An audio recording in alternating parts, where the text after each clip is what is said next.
at Acer Plaza? 10-4 dispatcher, verify address. It's Acer Plaza. Repeat, Acer Plaza.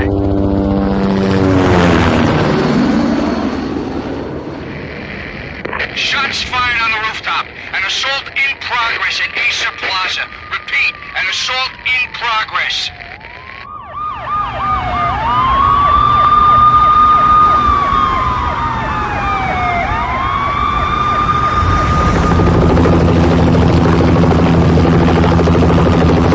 It's a war zone down here. 1085 dispatcher, need additional units. Additional units now. Officer in danger. Officer in danger. 10-5, please repeat. 10-5, all units, emergency. Officer in danger, Acer Plaza. Repeat, Acer Plaza, all units. They were all dead. The final gunshot was an exclamation mark to everything that had led to this point. I released my finger from the trigger, and then it was over.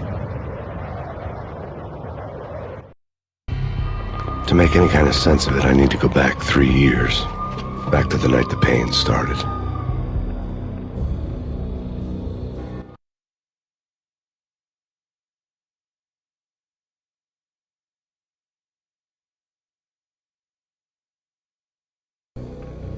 I was still on the force back then. NYPD, Manhattan, Midtown North Precinct, Hell's Kitchen.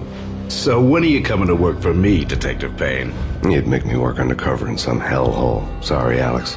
Michelle and the baby come first. See? My last smoke. It's bad for the baby. That's you, Max. A regular Boy Scout. See, Alex. Still on for poker Thursday night, right? Like taking candy from a baby. Life was good. Sun setting on a sweet summer's day. The smell of freshly mowed lawns. The sounds of children playing. A house across the river on the Jersey side. Beautiful wife and a baby girl. The American dream come true. Honey, I'm home. But dreams have a nasty habit of going bad when you're not looking. The sun went down with practiced bravado. Twilight crawled across the sky, laden with foreboding.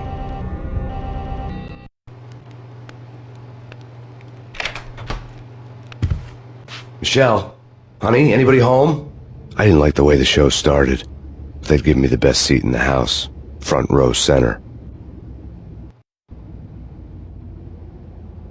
What the hell?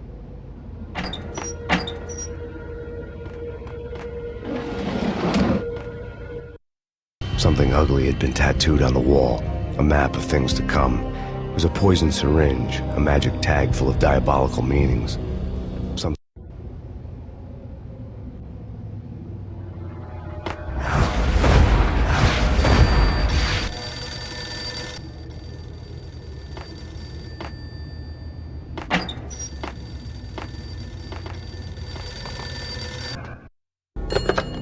Listen, someone's broken into my house. Call 911. Is this the Payne residence? Yes, someone's broken into my house. They're still here. You have to... Good. I'm afraid I cannot help you. Who is this? Hello?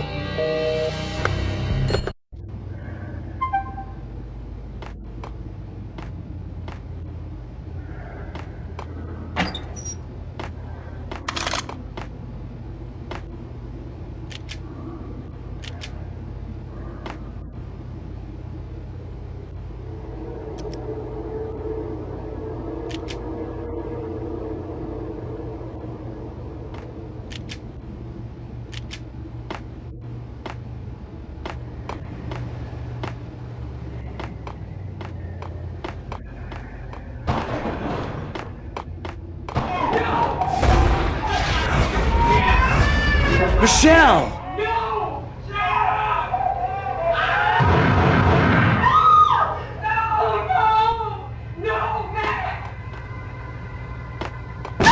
Michelle! Please!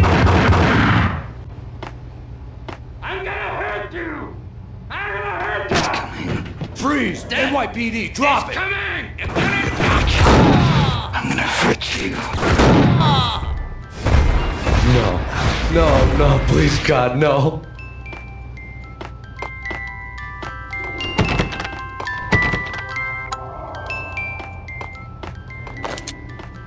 The flesh of fallen angels.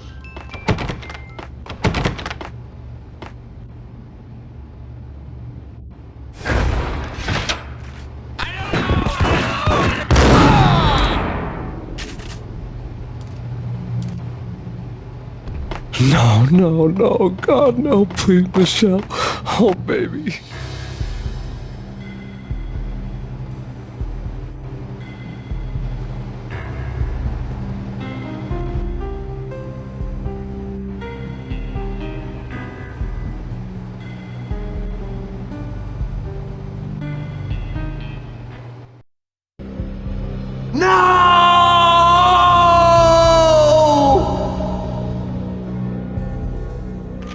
That was 3 years ago. Everything ripped apart in a New York minute. The killer junkies had been high on a previously unknown designer drug, Valkyr, V. After the funeral, I told Alex I'd be transferring to the DEA. It took us 3 long years to get a break in the Valkyr case. Then, finally, 2 months ago, a dime dropper tipped us off that Jack Lupino, a mob boss in the Punchinello crime family, was trafficking. I went undercover, infiltrated the worst mafia family in New York.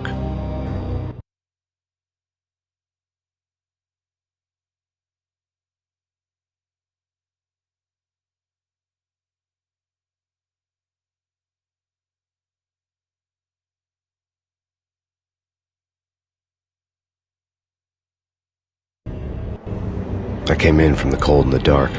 Outside the city was a cruel monster. I've been slowly working my way from the small time to the big fish, trying to get to the source of the drug. Alex and BB were my only contacts in the DEA, the only ones in this decrepit city who knew I was down here. BB here. Something urgent has come up with Jack Lupino. You need to meet with Alex immediately at the Roscoe Street station. I hadn't had a face-to-face with Alex since I'd gone undercover. Outside, the mercury was falling fast. It was colder than the devil's heart, raining ice pitchforks as if the heavens were ready to fall. Everyone was running for shelter like there was no tomorrow. It didn't get any better when I got to the subway. The feeling hit me like a point-blank shot straight in the face. Something was not right about this. My Beretta stirred nervously under my coat, but the train doors had already shut behind me, and I was in for the ride. Next stop, Roscoe Street Station, and Alex.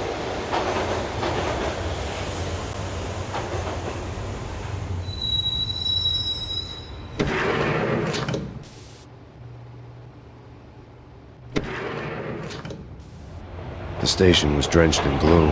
Alex was a ghost, nowhere to be seen. I'd have to look for him.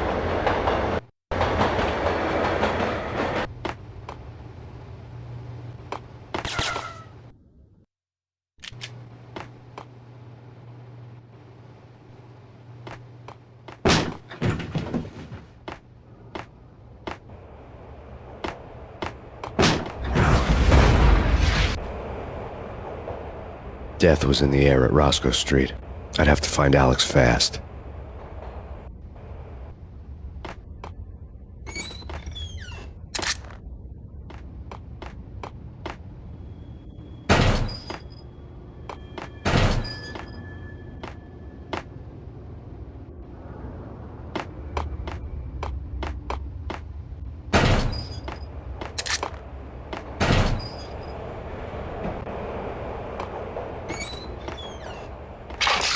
The pills would ease the pain.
We're getting around. You hear me? What is this, a joke?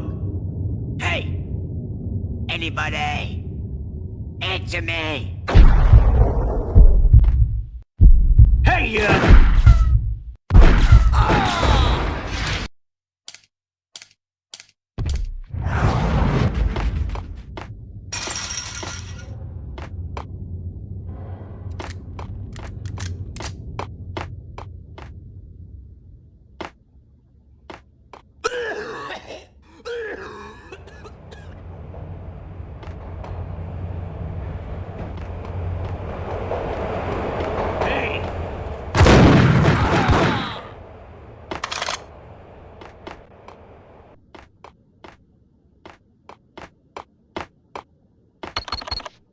The security panel let out a mocking cackle. I'd need the right code.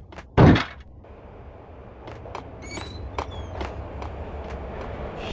asking for it. Take it easy.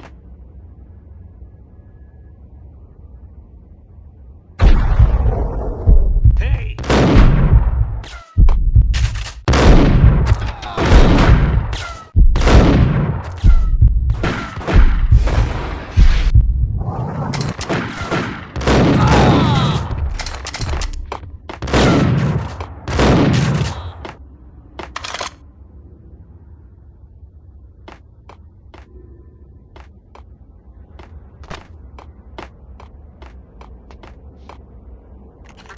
Kiss it goodbye.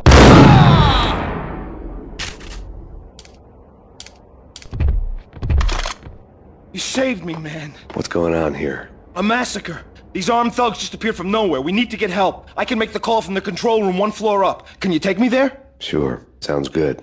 Follow me.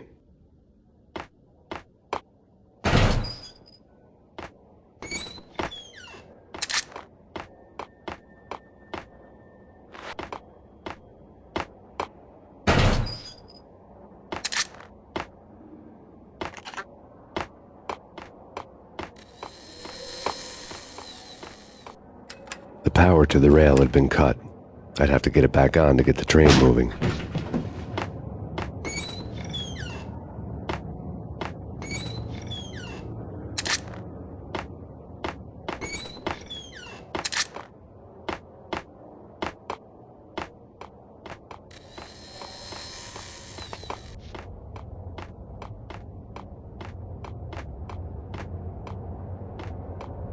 Hey, where you going?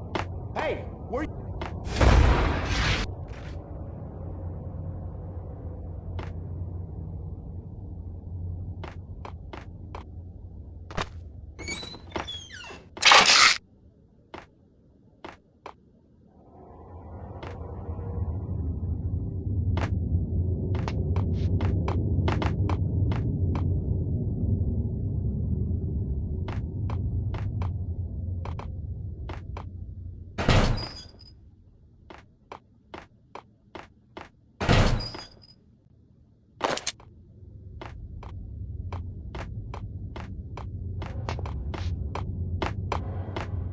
Hitting Roscoe Banks.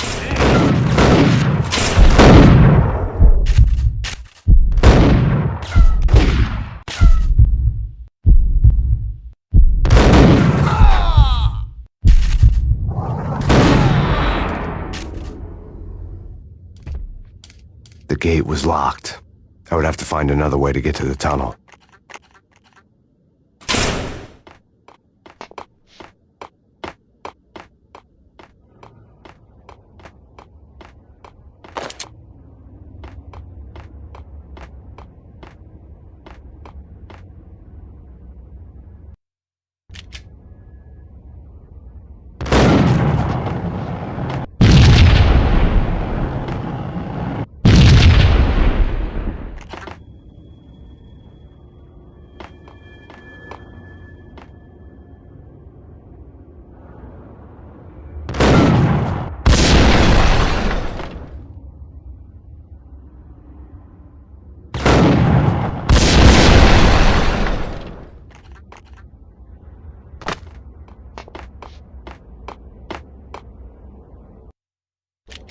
Hey, where you going? The control room's up the stairs.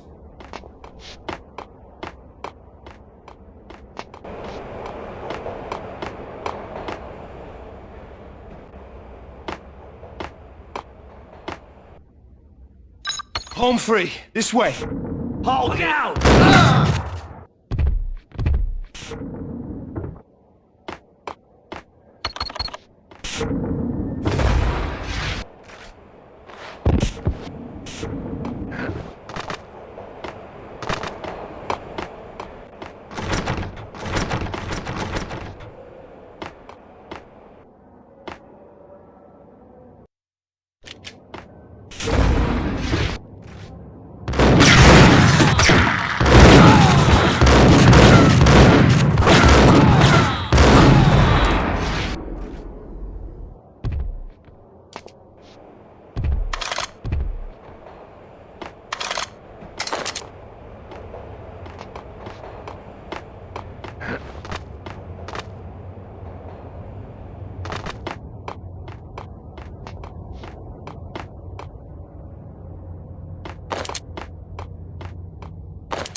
The train lit up like a Christmas tree. Power was back on.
Being subtle.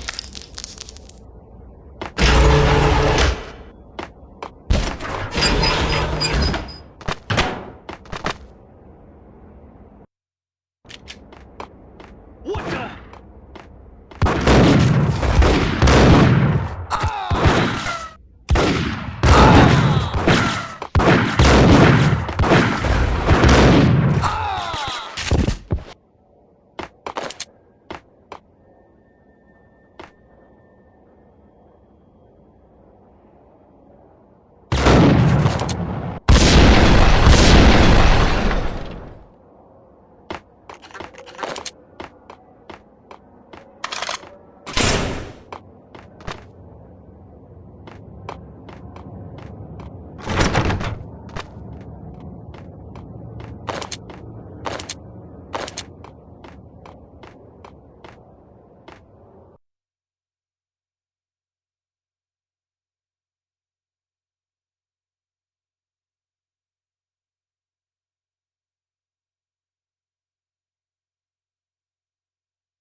The rusty door led to an abandoned part of the station, closed off since the early 40s. Something big was going down in Roscoe Street. Maybe that's why Alex had wanted to meet me here. Maybe not. One way or the other, I was gonna find out.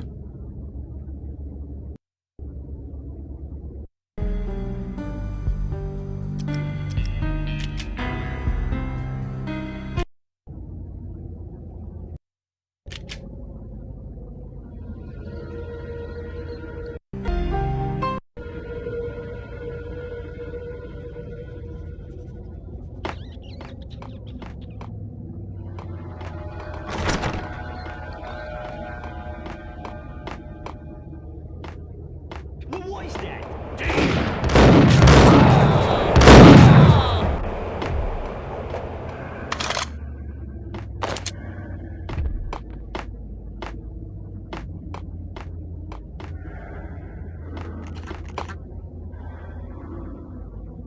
What the hell?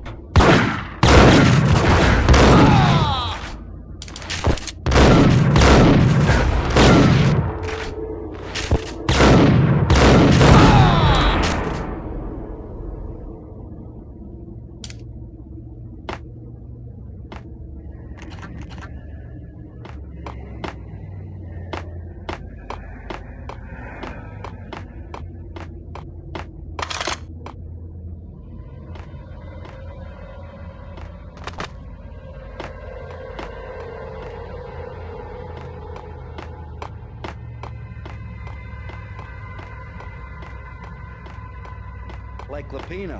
Now that's spooky. Jack Lapino, yeah, spooky. But also, it's like the failure count is rising. Yeah, I wouldn't joke about it if I was you. Yeah? The station's not secured.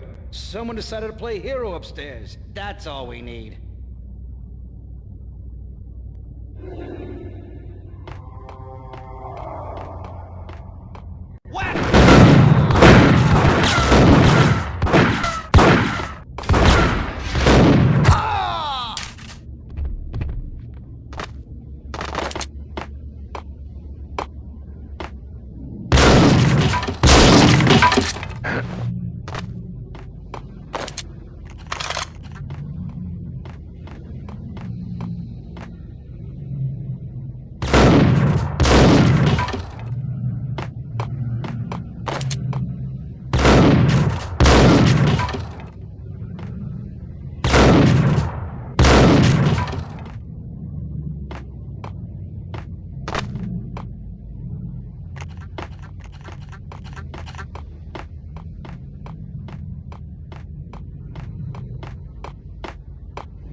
Hold on here.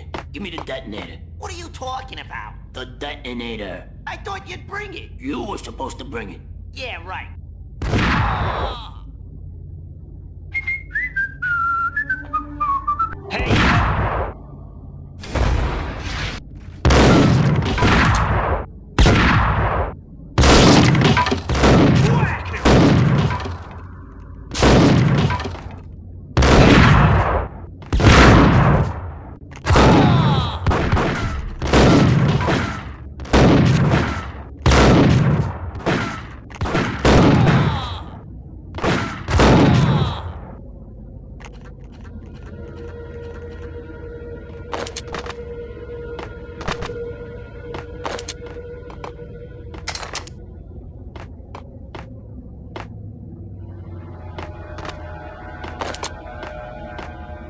The door had been welded shut ages ago and the bomb was missing a detonator.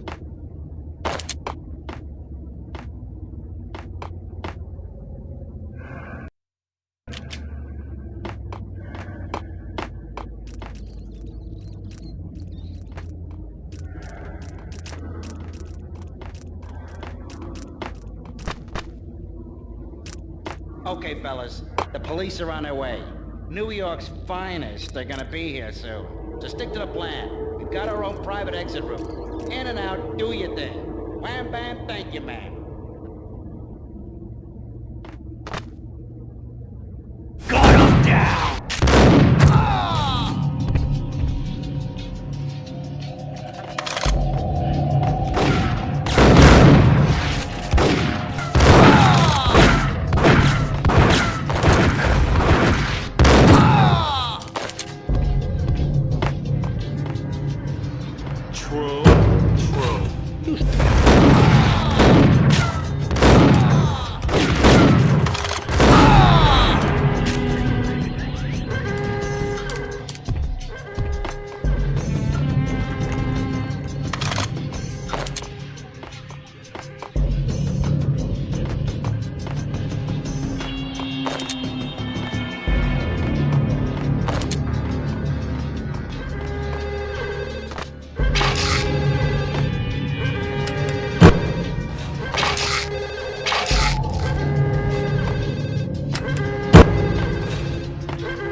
We come to you now live from the crime scene.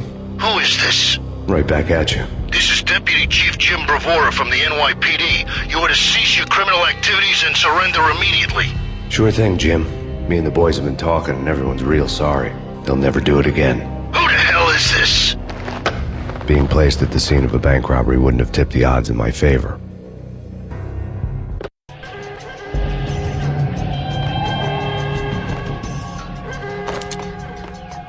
The bank robbers had left their tools on the table.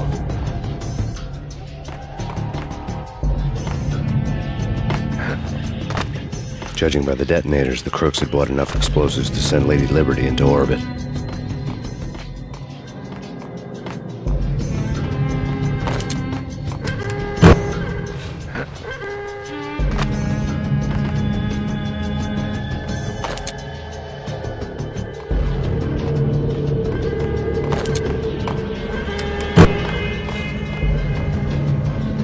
The bank robber's score lay on the table.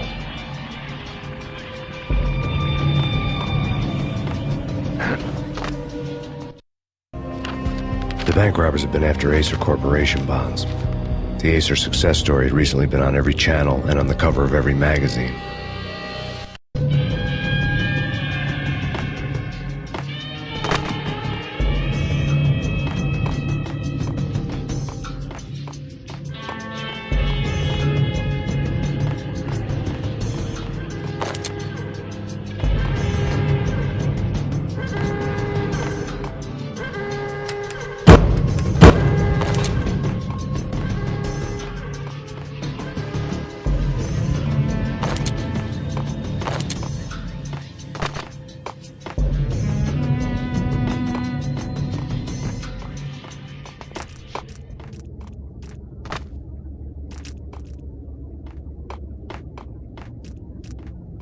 Whack the sucker!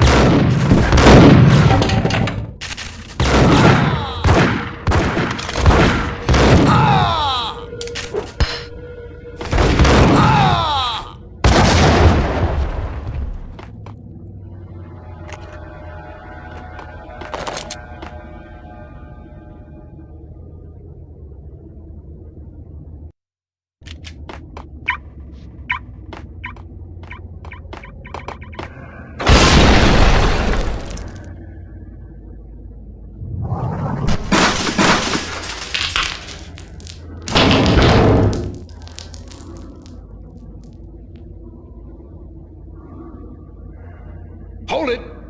Max! Jesus, you almost gave me a heart attack! I nearly shot you! Alex, I'm glad to see you. What the hell's going on? There are more corpses here than at the city morgue! It's an armed robbery, a tunnel job straight to the Roscoe Bank vault through the old station wall. Is this why... This is Lupino's gig? This is Lupino's doing? Lupino's men? Really? You sure know how to pick a place? Can you get through? No, it's locked. We gotta get out of here. If it's Lupino, it's... Alex? Alex! There was nothing I could do. He was dead. I could tell by the empty, accusing stare of his eyes.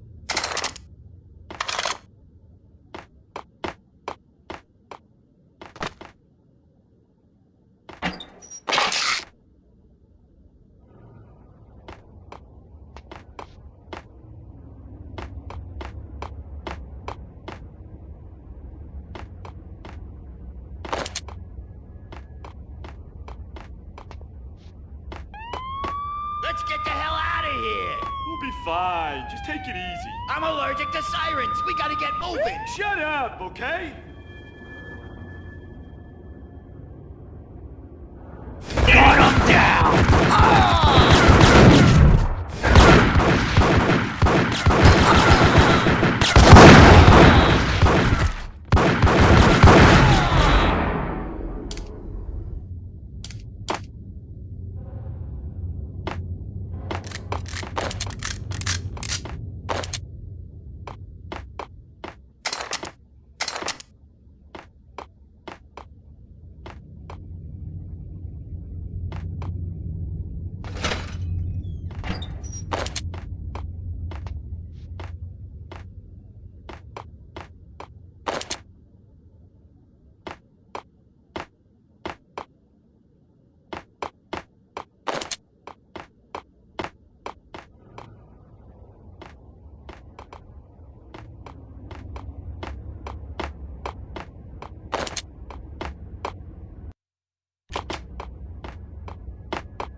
Alex had kept me relatively sane for the past 3 years. Now I didn't know how I felt. Somehow he had stumbled upon something big and ended up stepping on Jack Lupino's toes.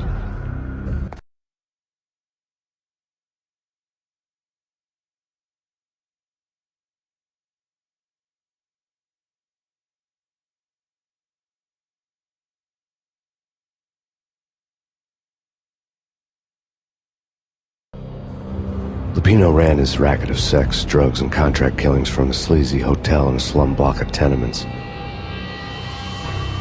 The NYPD was closing in. I could hear the sirens. Their wail was a crescendo. Lupino thought he could get us by taking Alex out and leaving me to take the fall for it. All he had gotten was my attention.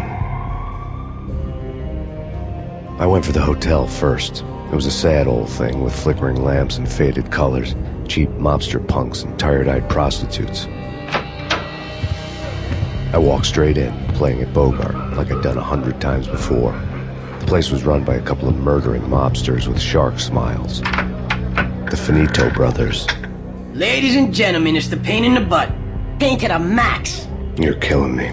Did you make that up yourselves, or you get some wino downstairs to come up with it? Don't answer that. A rhetorical question.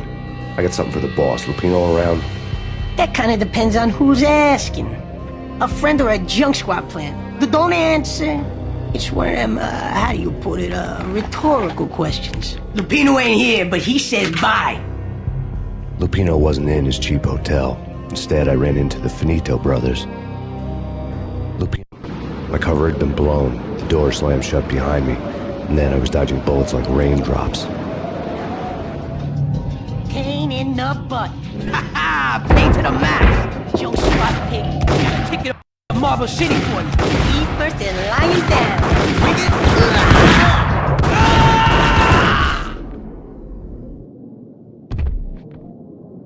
A letter on the desk caught my eye.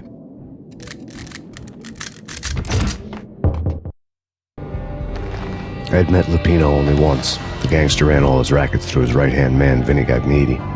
Gagniti was a high-strung whiner on the verge of breaking apart, like an overamped Energizer bunny. He had the brains to run the business, but he lacked the balls, always falling short, taking his frustration out on underage addicts and call girls. The V deal goes down at your hotel. Jack's exact words, quote, "Vinny, you're in charge of this one," unquote. Rico Muerte's coming to see it through. Anything goes wrong and everybody's gonna get dead. Goes double for you. Treat this guy real good. Anything he wants, you give him. Don't screw this up or you're finito, finitos. A V deal meant added security, locked doors, and lots of nervous thugs with itchy trigger fingers. I'd seen nothing coming in, but that didn't mean it hadn't been there. Rico Muerte was a regular Kaiser Soze, a spook story told to keep the apes in line. 313. The Finitos had scribbled Muerte's room number on the note's margin. Hey, bosses! Joey, Vigilio, you right in there? They're not answering. Call the others. Tell them to come quick. Okay, but we can't wait for them. We gotta go in now. Bosses, we're coming in!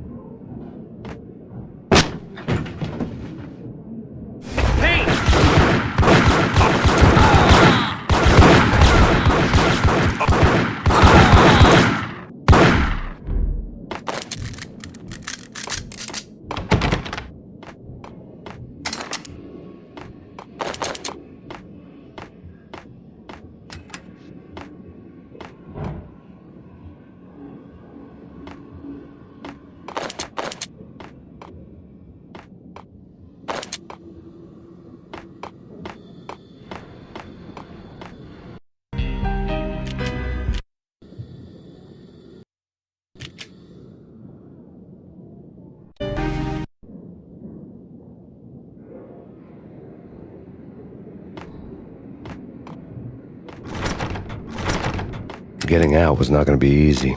The staircase was locked and the elevator had been busted for a decade or more. The NYPD has been out on Max Payne. Killer Storm. VG Jim Rivera.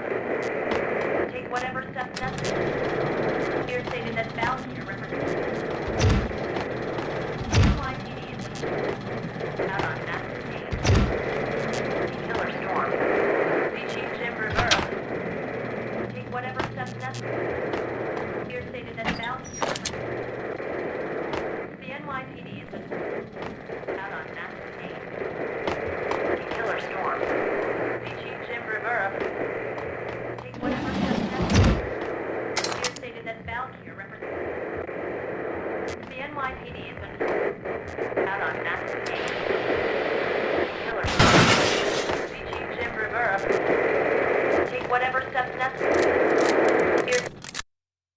press conference today, the mayor stated that Valkyr represents a clear danger to New York and called for drastic actions to eliminate the problem. On today's top story, the Valkyr crisis worsens with the murder of DEA Special Agent Alex Balder. Special Agent Balder had been shot repeatedly from a point-blank range. The gunman has been identified as Max Payne. The noose is sure to tighten around this fugitive criminal as more NYPD units join the search to apprehend him. I had just gotten my 15 minutes of fame. In his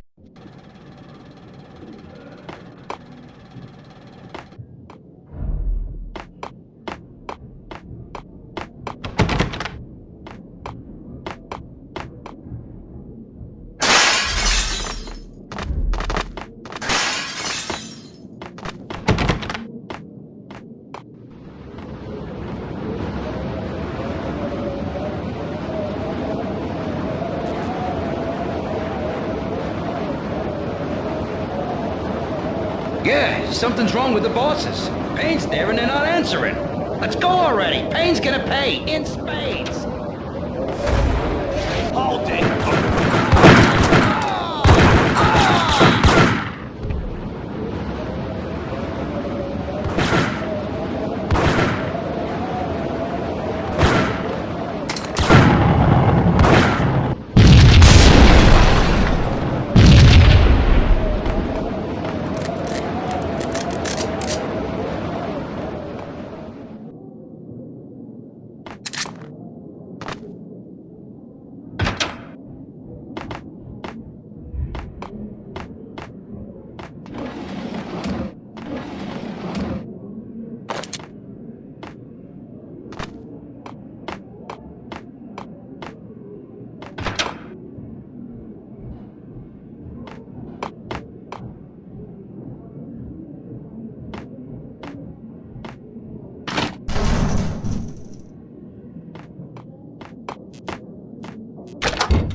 Previously on Lords and Ladies.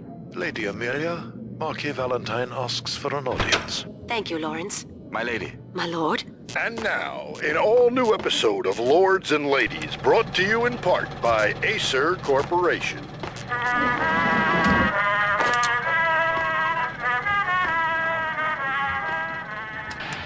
My lady. My lord. Lady, there is a matter of great importance I must bring to your attention. My lord, there is? From the very first moment we met, upon that distant foreign... Lords and Ladies. Lady Amelia, Marquis Valentine asks for an audience. Thank you, Lawrence. My lady. My lord. And now, an all-new episode of Lords and Ladies, brought to you in part by...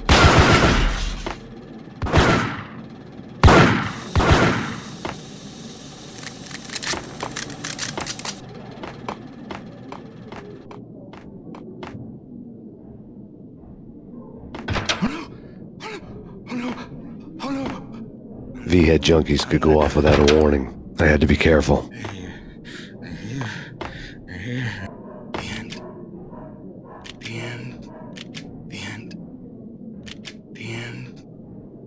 Oh, messy inside. The end.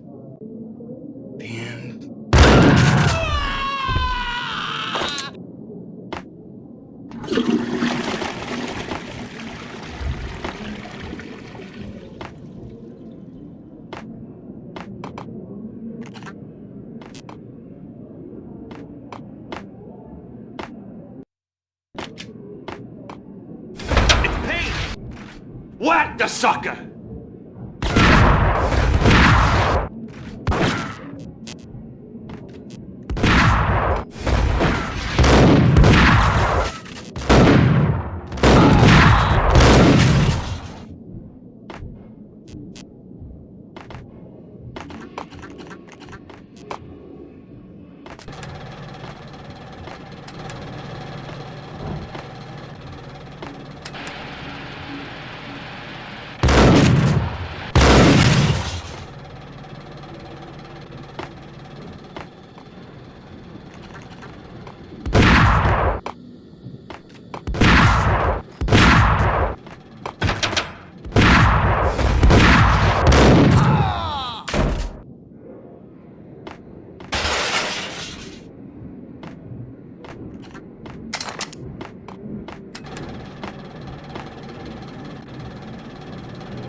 Piece of crap!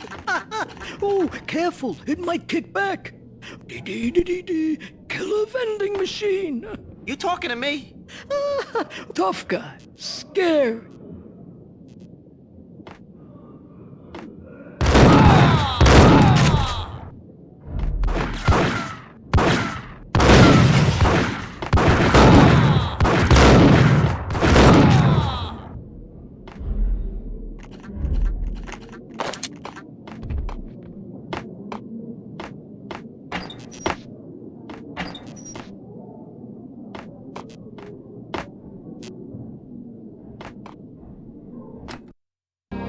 Tonight, the city's fight against the nightmare drug Valkyr took a turn for the worse, as DEA Special Agent Alex Balder was found brutally slain at the Roscoe Street subway station. A suspect was seen leaving the site only moments after the shots had been fired, and the NYPD is currently in pursuit of Max Payne, a repeated felon believed to be armed and extremely dangerous. And now the weather. The worst winter storm in recorded history continues to pound the city.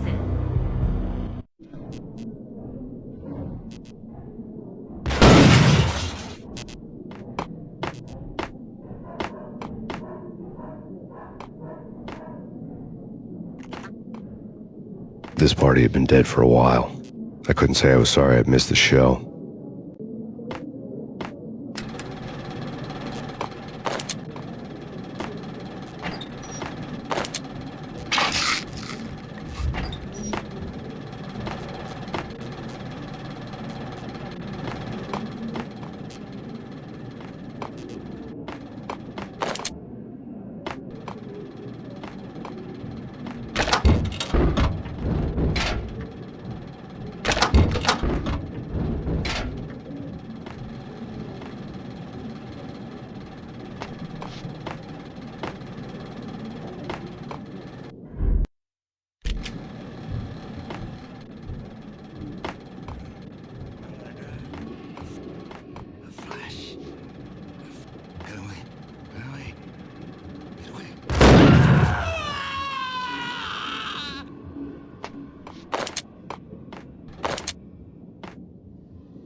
I'd found Muerte's room.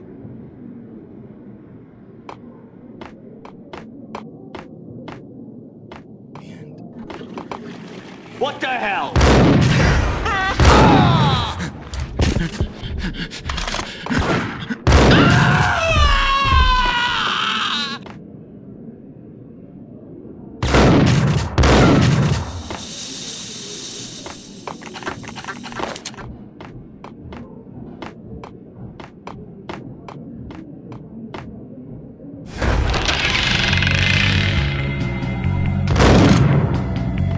Muerte had received a letter.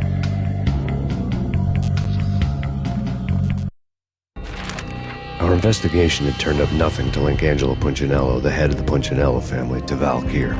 All tracks had ended with Jack Lupino.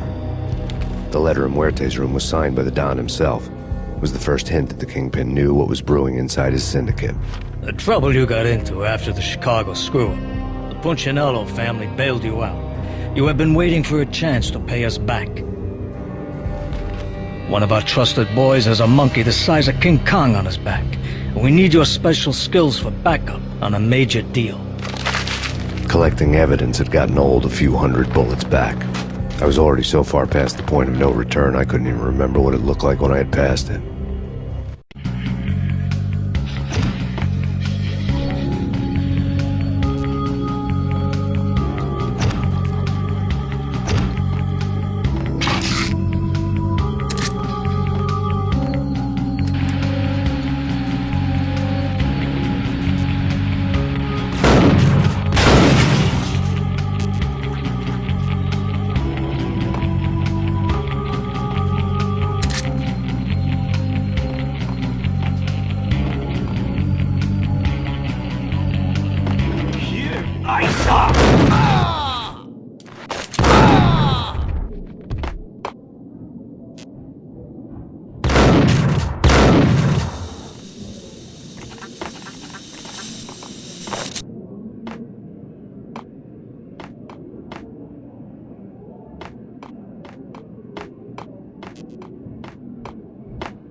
Told you. God.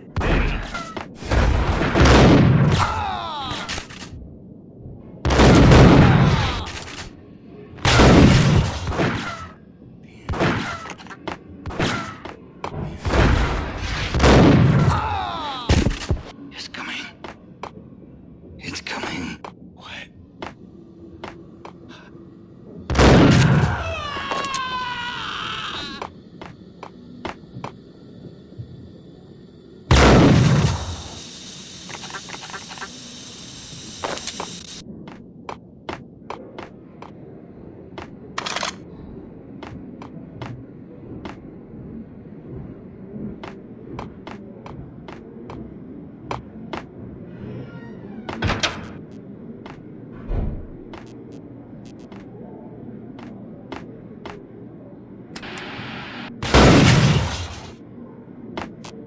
The hooker had left her diary on the table.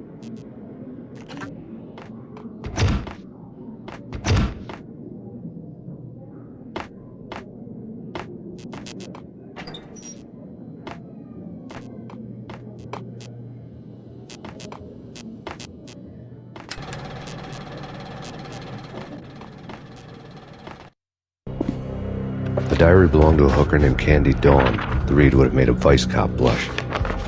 Had talks with the mystery hag over the phone again. Sent her the latest One-Eyed Alfred tape. As long as the hag keeps paying for the tapes, the old man could come every day for all I care. She had a nice sideline, making secret X-rated flicks of her clients and selling them to the highest bidder. It would get her killed if her V-fix for the day didn't do it first.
The old service elevator rumbled down to the bowels of Jack Lupino's hotel.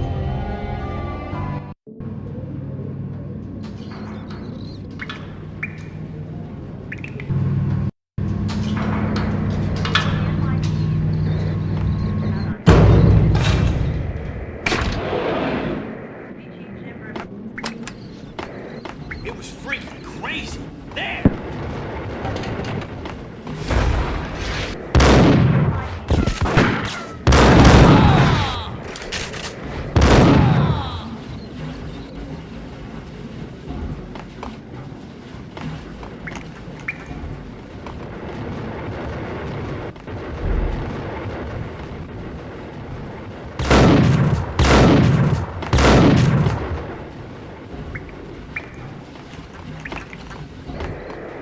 The NYPD has been out on Max Payne. Killer storm. VG Jim Rivera. Take whatever steps necessary. Here stated that Valkyr represents... A winter storm warning is in effect in the whole tri-state area, as both freezing rain and heavy snowfall continue. Many roadways are already closed, and people are advised to stay indoors. The severe blizzard has ravaged New York for 3 days now, with no end in sight. We'd been snowed from the start in the Valkyr case. The forecast said there was plenty more where that had come from. But the snowbound city was on my side. Less chance of innocent bystanders getting caught in the crossfire.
Exhibit number 1, a newspaper.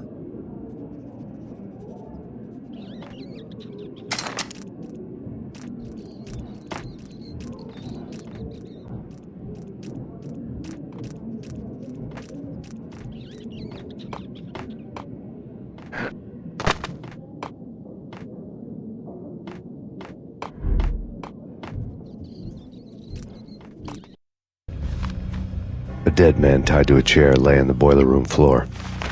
Captain Baseball Bat Boy has an unbeatable track record in superhero death matches. But a 6-pack of root beer gets me every time. The murder weapon was a baseball bat, now lying in a pool of drying blood next to a newspaper folded open on a Captain Baseball Bat Boy comic strip.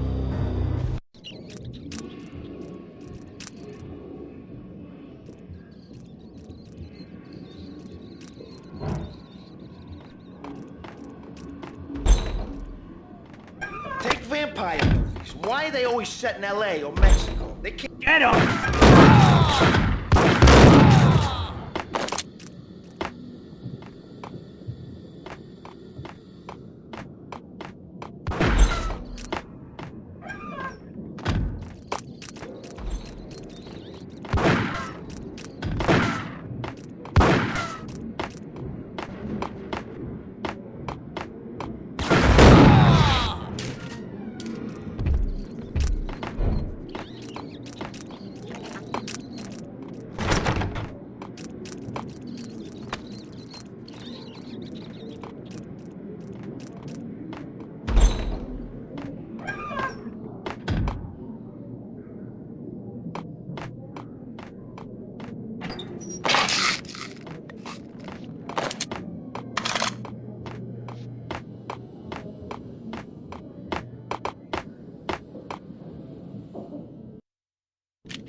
With the guns. Trust me, you don't want to piss Muerte off. Gentlemen, let's do business. Green for green. Cheers at green-eyed angels. Amen.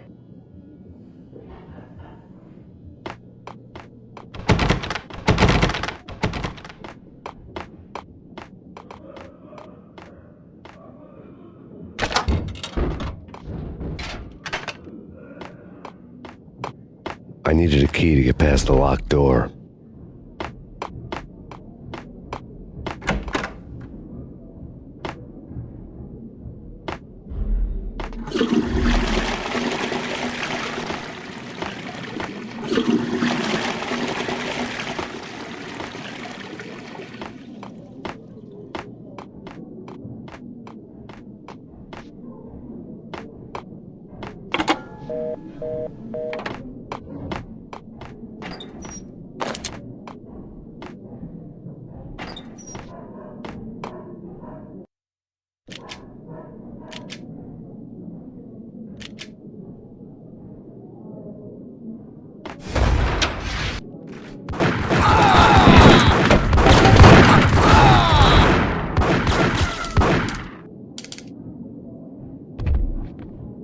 A lifetime ago, this would have gone down as a narcotics arrest. The transparent cylinders glowed green, full of Valkyr.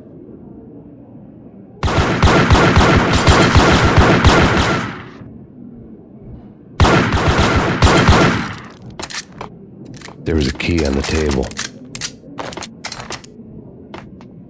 It was dirty money.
Two mad dog killers, ready to murder each other. They step into the next room, and I'm thinking, now they're gonna do it. But no. They sit down in front of a TV and solve their differences with the Kung Fu fighting video game. I tell you, Candy, I was so depressed, I strangled them both with the video game cables. Oh, Rico, you're so bad. I am, ain't I?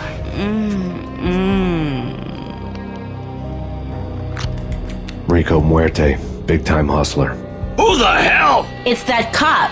Muerte went for his gun. Do something.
The antique switchboard was still in use.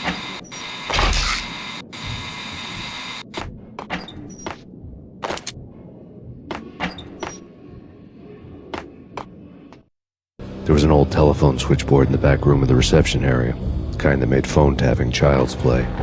It wasn't hard to picture a fat pimp sweating with headphones on, listening to his hookers talk dirty and fake orgasms over a web of party lines, the blood veins of New York. Right now, there was a different set of moans and groans going on. Boss, Cornelia, it's Max Payne. He came, started capping us. He killed him. Are you freaking kidding me? It's just one lousy cop. You better be freaking kidding me. Whack him. What's the freaking problem? Hello? Answer me. Hello? The word was out. A deadly virus released into the city's corrupt circulatory system. Something wicked this way comes. Max Payne at large.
Think you could take my money? You know who you're dealing with?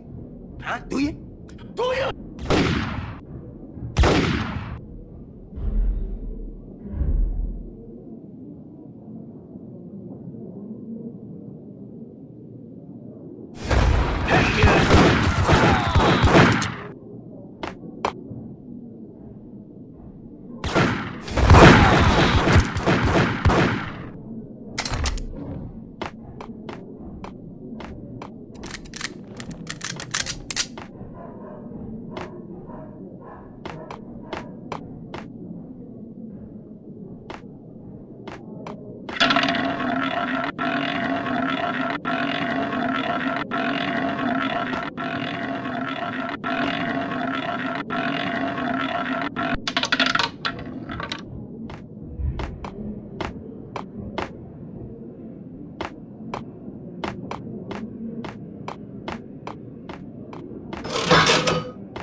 turn around, walk away, blow town. That would have been the smart thing to do. Guess I wasn't that smart. Lupino's tenement buildings were a seedy hangout for all kinds of sleaze. A liquor store, a pawn shop, a laundromat full of mobster bookies and loan sharks. The list went on. The how and why of it was a mystery to me, but they knew I was a cop. They knew I was coming, and they were going to get real trigger-happy about it. I got to see Lupino's hangout all lit up. A bomb went off, turning snow into liquid gold. A pillar of fire lifted the remains of a car straight up into the air. The flames were highlighted on the hood of a black Mercedes-Benz as it coasted down the street real slow, as if the driver didn't have a worry in the world. I got a good look at the man riding shotgun. It was Vladimir, the head of the local Russian mob, the fly in Don Punchinello's soup. The ringing in my ears was the sound of a mob war being waged.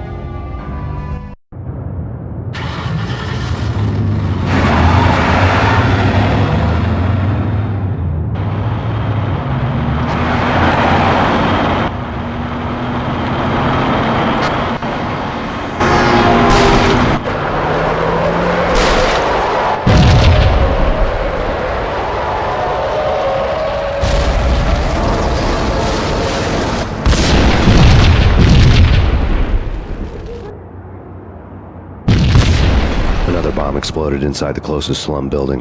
It was a lucky break. The goons inside were spooked, but luck always came with a price tag. More bombs could still be ticking inside, and the cops would already be on their way. Jack Lupino's suite was on the top floor. At least it used to be, before the explosive makeover.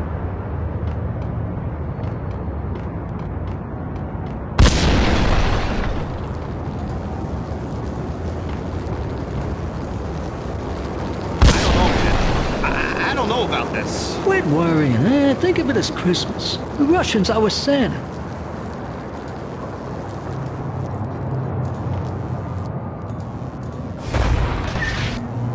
Hey!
The headlines were a depressing read.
building was rigged with explosives.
A beaten-up phone in the entrance hall was ringing.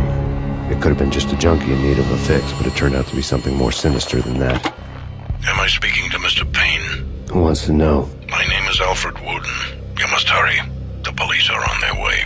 Tell me something I don't know. They know you're there. How? And what's it to you? I will contact you again. The cops arrived, sirens singing in the off-key harmony of a manic-depressive choir. I had a few minutes while the SWAT team would go through their usual routine. By the time they busted in, I needed to be long gone. Max Payne, this is Deputy Chief Jim Bravura from the NYPD. Drop your weapons and come out with your hands above your head.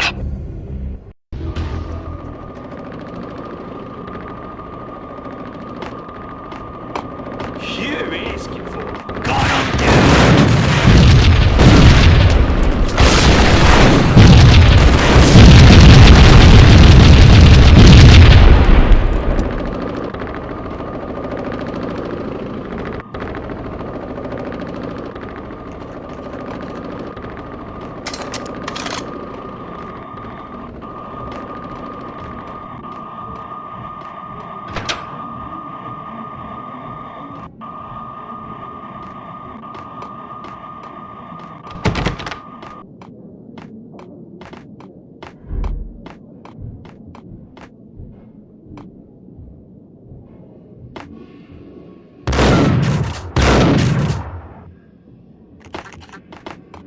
Someone had left a letter on the counter.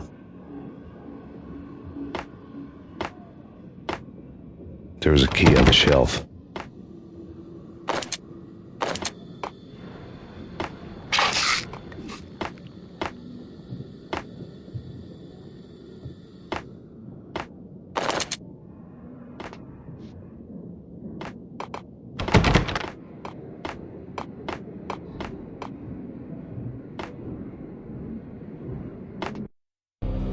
Suddenly it all made sense. The bombs, the Russian mob boss making an appearance in person. Gagniti was his usual self, all talk and no walk. After our hit, the Russian has only a couple of guns left and they can be bought. There's no freaking way he has the guts to try anything after that. As it turned out, the Russian had plenty of guts. One thing you could count on, you push a man too far and sooner or later he'd start pushing back. Put your hands where I can see them. This is your final NYPD!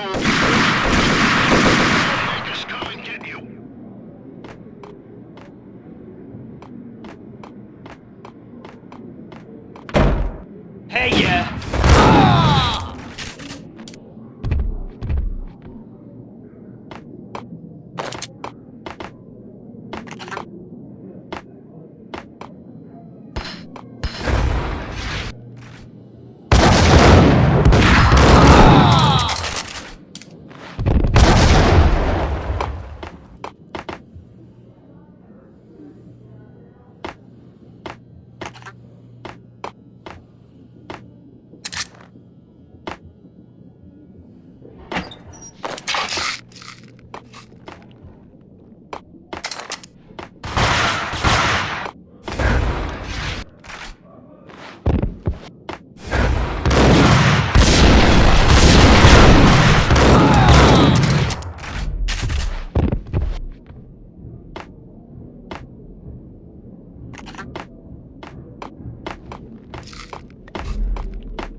bombs that destroyed all the stairs up to Lupino's office.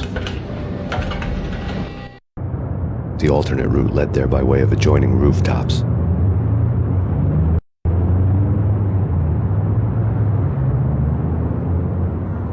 It's never been this cold.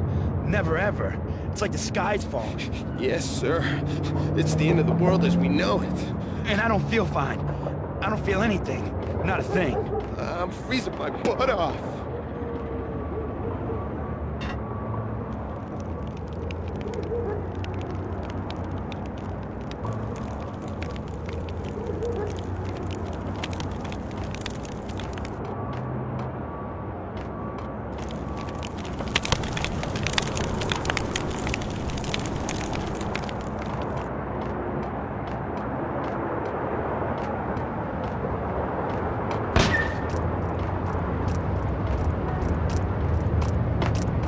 To get to the roof, I'd need to get to the elevator through the locked door up ahead.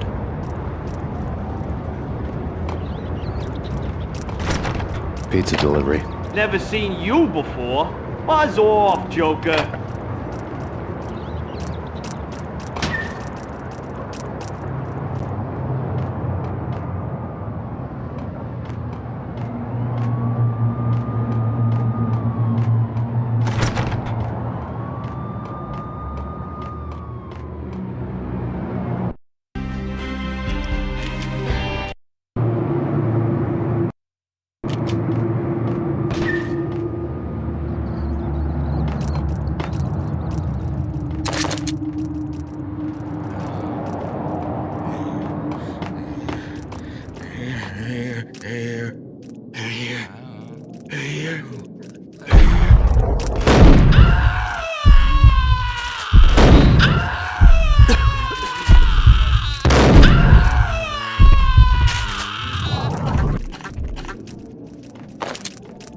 Max Payne.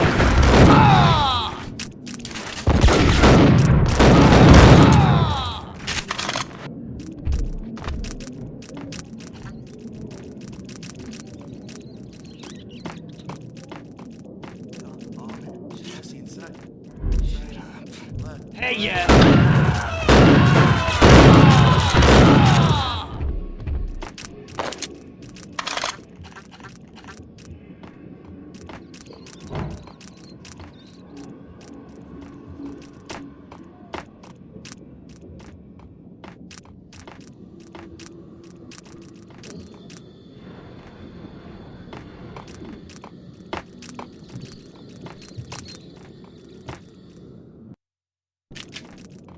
No, don't shoot.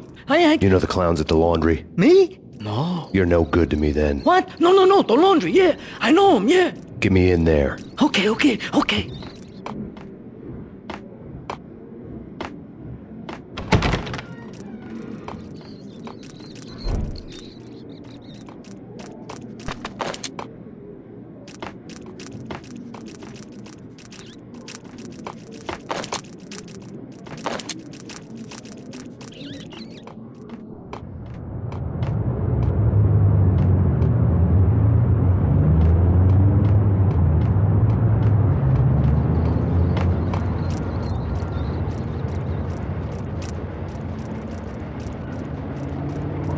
It's me.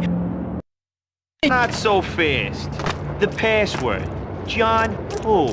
Come on. Oh, okay, John Woo. All right. Come right in. It's a trap! It's Payne!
like you.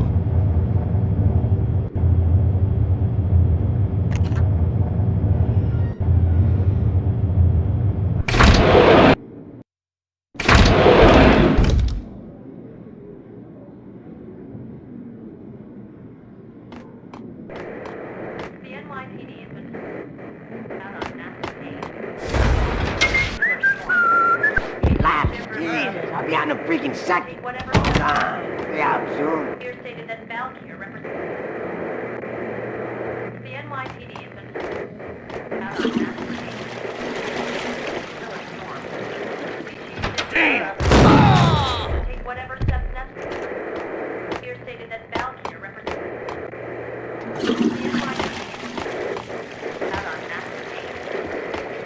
Killer Storm. Chief Jim Rivera. Take whatever steps necessary. Here stated that New York City is in crisis tonight, with reports of Valkyr-related gang war in the streets of the Bronx. Apparently, Max Payne, wanted for questioning in connection with the slaying of a DEA special agent earlier tonight, is waging a one-man war against his former partners in crime. Among the listed casualties so far are notorious mafia members Joey and Virgilio Finito, as well as Rico Muerte, himself a fugitive from the law, and a suspect for several murders in the Chicago area. The NYPD has been placed on full alert. A citywide APB has been put out on Max Payne. Deputy Chief Jim Bravura has promised to take whatever steps necessary to bring him to justice. What those steps may be remains to be seen. For NYCNN TV News, this is Kira Silver.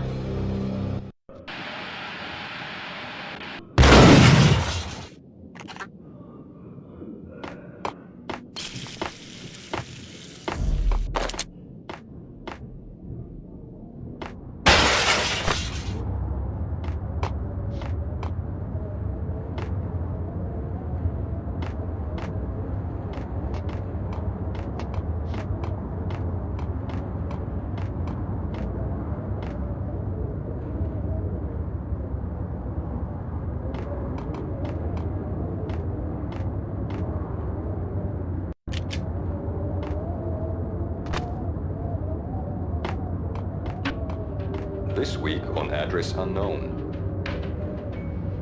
I don't want to go there. It's the last place I'd want to end up. But that's where I always end up anyway.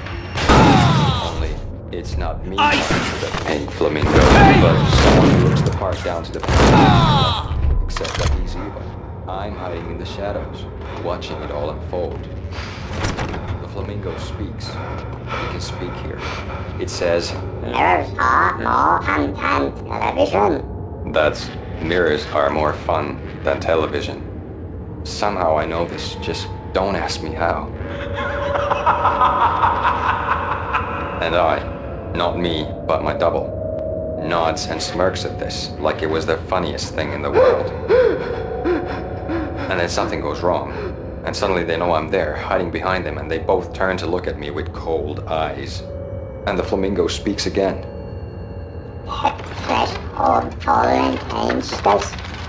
I have no idea.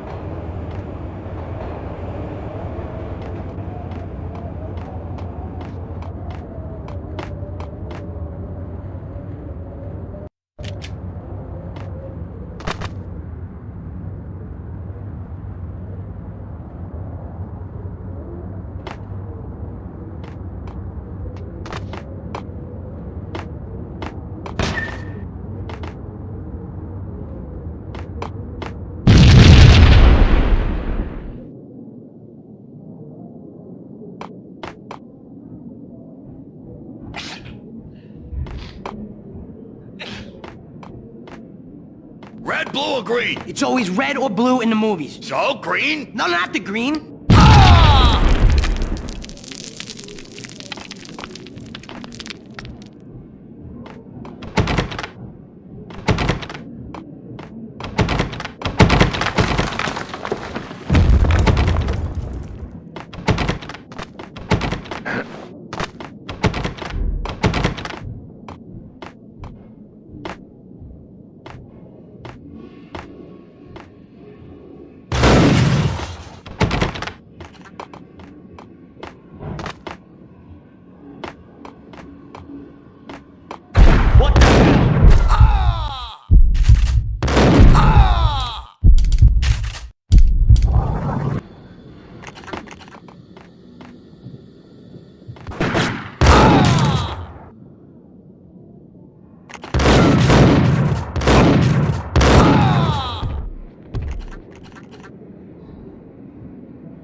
Vinny Gognitti. Just the man I've been killing to see. Payne? Freaking fed! I knew from day one there was something screwy about you.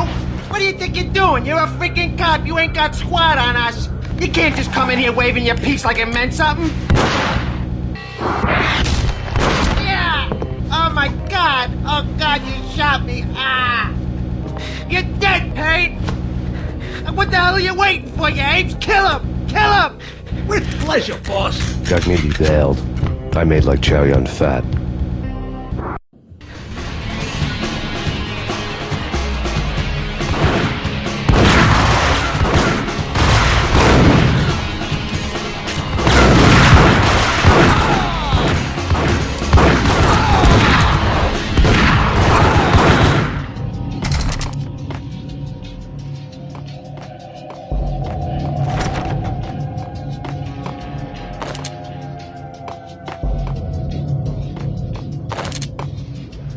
A crumpled letter lay on Gognitti's desk.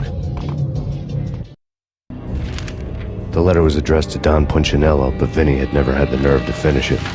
Jack's gone voodoo. Just the other night, he shot Dino because he wanted to see what his brains looked like splattered on the wall. He's a freaking mad dog. We're running out of men and business fast. Gognitti had been living in mortal fear of his boss. Jack Lupino was a psycho.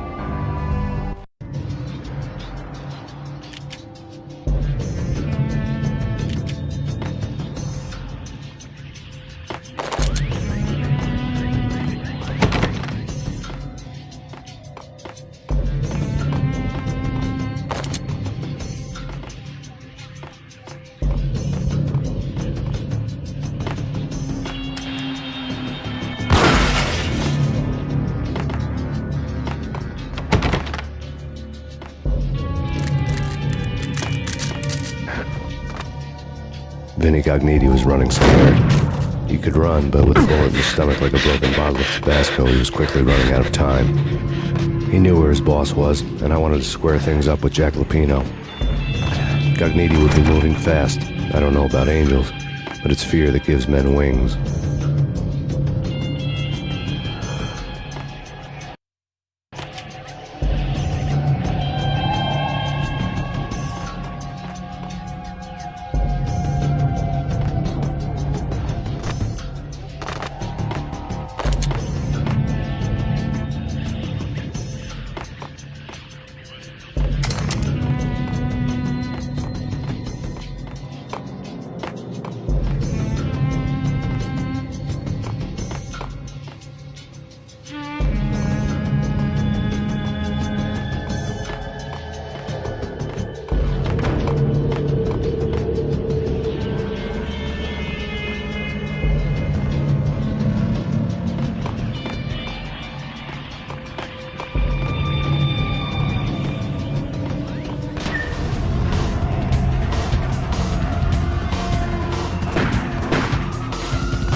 Gognitti hitched a ride. To catch him, I'd have to follow his lead.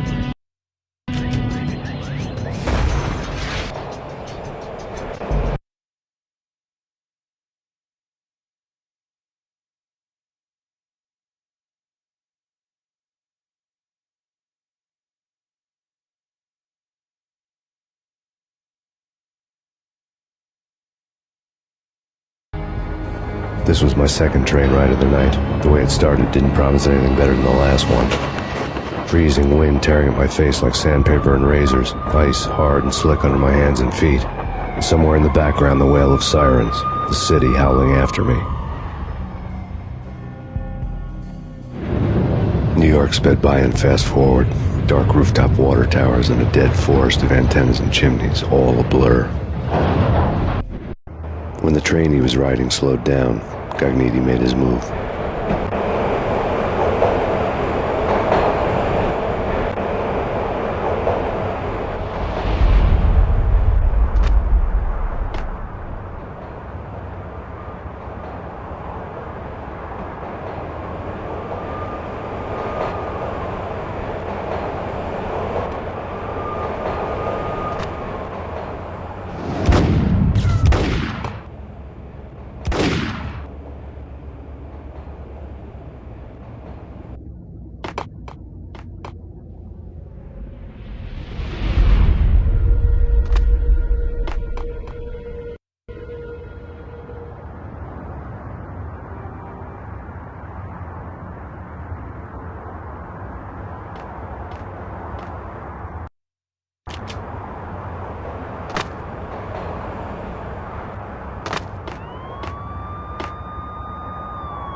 Okay, boss. You got it.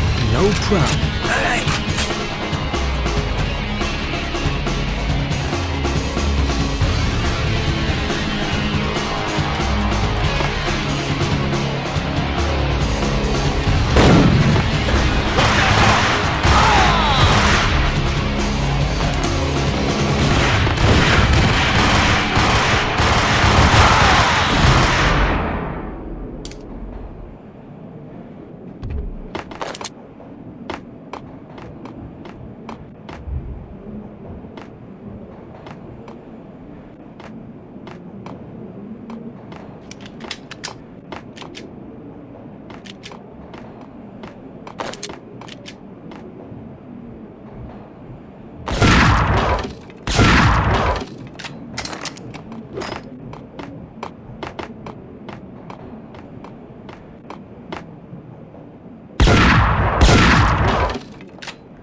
Hold it!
Ice him!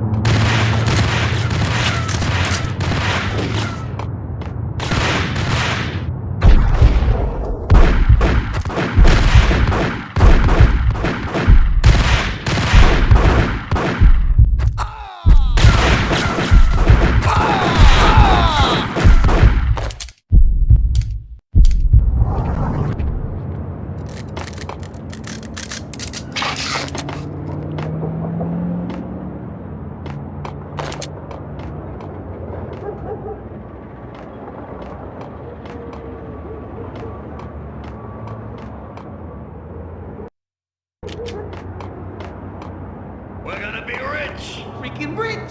Even richer than that, wise guy. Freaking rich!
Max Payne has nowhere left to go. We are very close to capturing him. You'll get a full statement then. Right now, I've got better things to do, ma'am.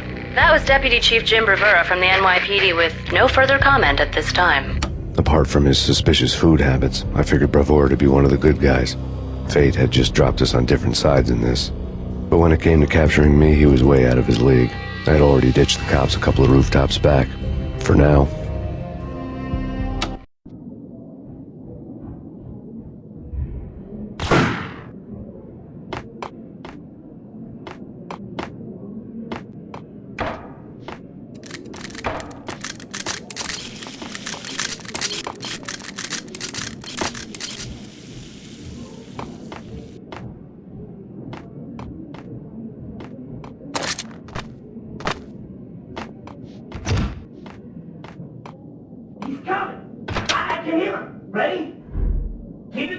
Point at the door.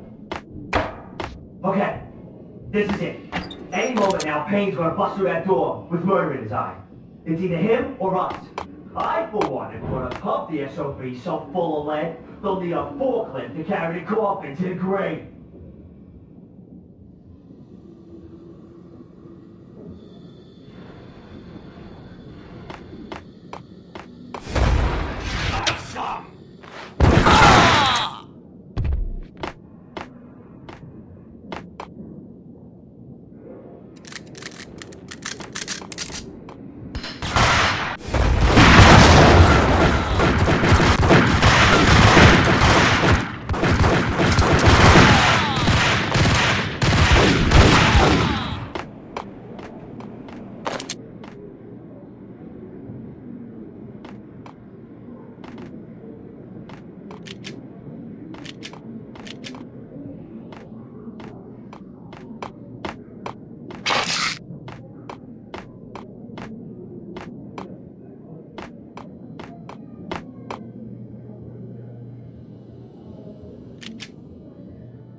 Cogniti ran out of steam in a dead-end alley with steam boiling out of the sewer grates like all the fires of hell were burning high beneath us. It was shakedown time. Where's Lupino? Screw you! Bad start, Vinny. Ah! Police brutality! I rate pretty high on that. You can't just hurt me in cold blood? Just keep telling yourself that. Listen good, Candyman. I'm not gonna be anybody's fall guy. I want to know where your boss is hiding. There was no glory in this. I hadn't asked for this crap. Trouble had come to me in big dark swarms. The good and the just were like gold dust in the city. I had no illusions. I was not one of them. I was no hero. Just me and the gun and the crook. My options had decreased to a singular course. I'll tell you, just don't hurt me no more. Lupino's at Ragnarok, the nightclub. Book me, take me, haul me to the freaking jail, just don't hurt me. Your rights will be read at your funeral.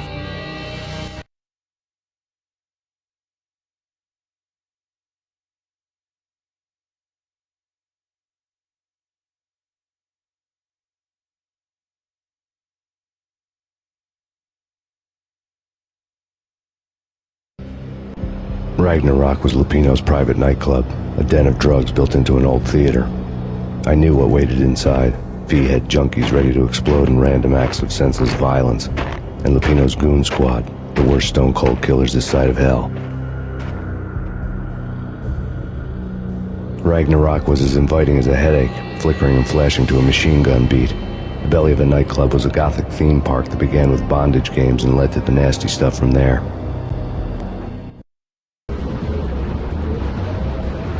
As subtle with its dark message as a cop killer bullet through the heart. Like father, like son. Just like Jack Lupino.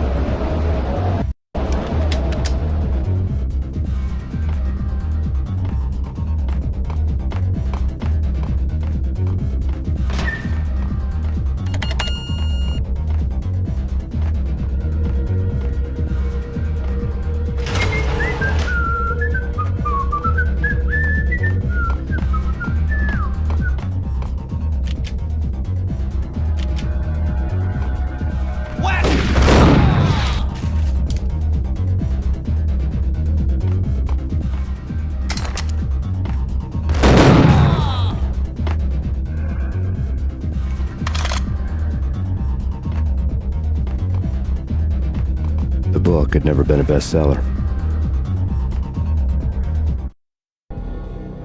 Given the setting, I was surprised to find that somebody had been passing time reading. The paperback was entitled The Age of Murder and Storm. The blurb on the back mentioned Norse mythos and Ragnarok, the end of a Viking world with a terrible winter that covered the earth in ice, when vile crimes were rampant and all humanity lost. I could see how somebody impressionable might get it into their head that we were at the end of time. I was also beginning to see what the nightclub and its owner were all about.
On the occult had been piled on the table.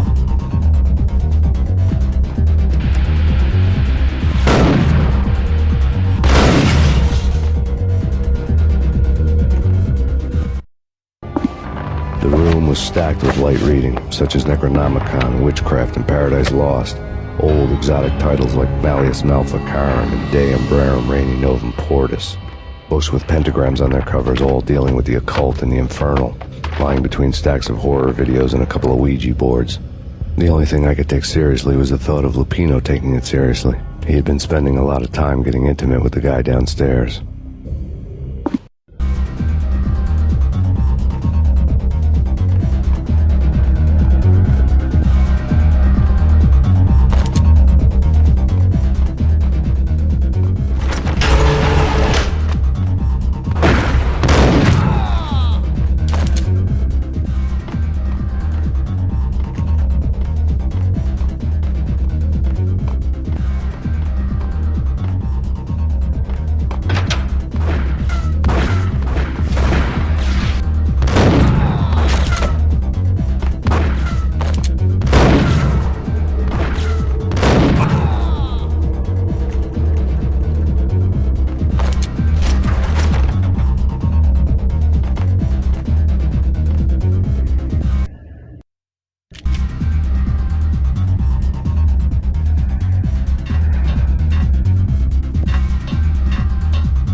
back the sucker!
Hey!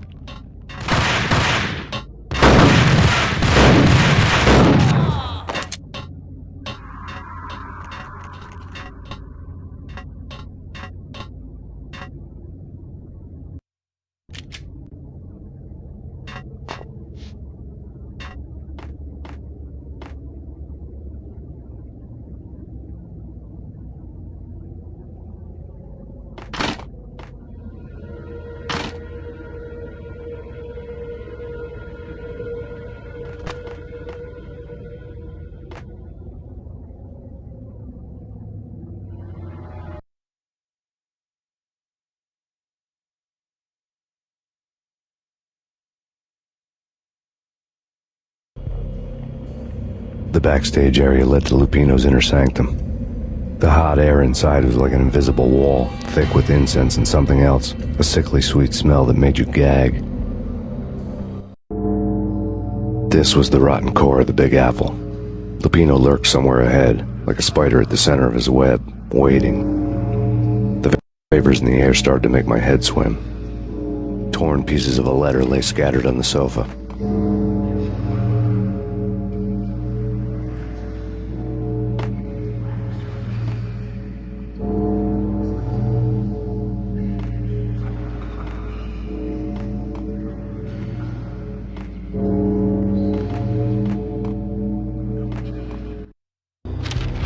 Punchinello had threatened Lupino in writing. The note had been torn to pieces, bloody fingerprints all over them. Don't want you to think that one of my boys is not playing with a full deck. Shape up, Jack. We are running a business here. I'd hate to send the trio to strong-arm you. The trio were the Don's notorious henchmen. It was obvious that Lupino hadn't been intimidated by the threat.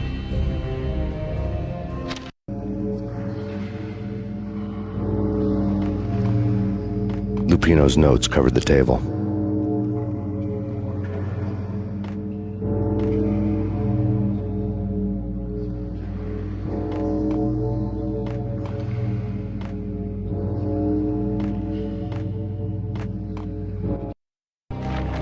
Jack Lupino was crazy, all right.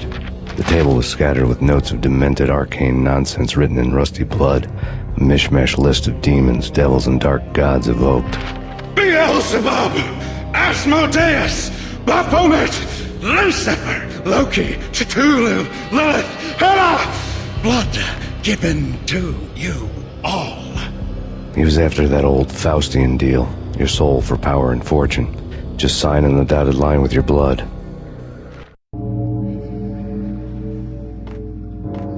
Lupino's notebook lay on the pedestal.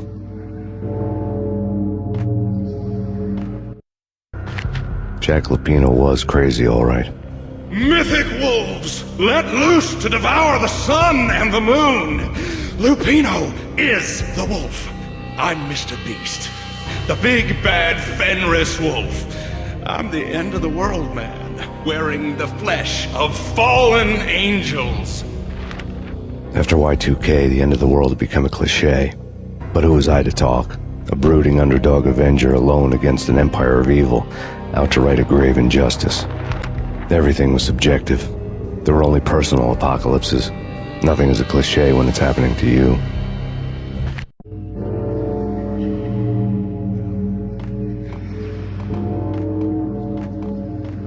The flesh of fallen angels! Come to me all! Astaroth, Beelzebub, Asmodeus, Baphomet, Lucifer, Loki, Satan, Cthulhu, Lilith, Hela! Blood to you all! Secret, living under the skin of reality. I've seen it. The corruption of flesh. Ow! I'm the wolf, yeah! I am the wolf! It's close. It's coming. You have come. A witness to the end of time.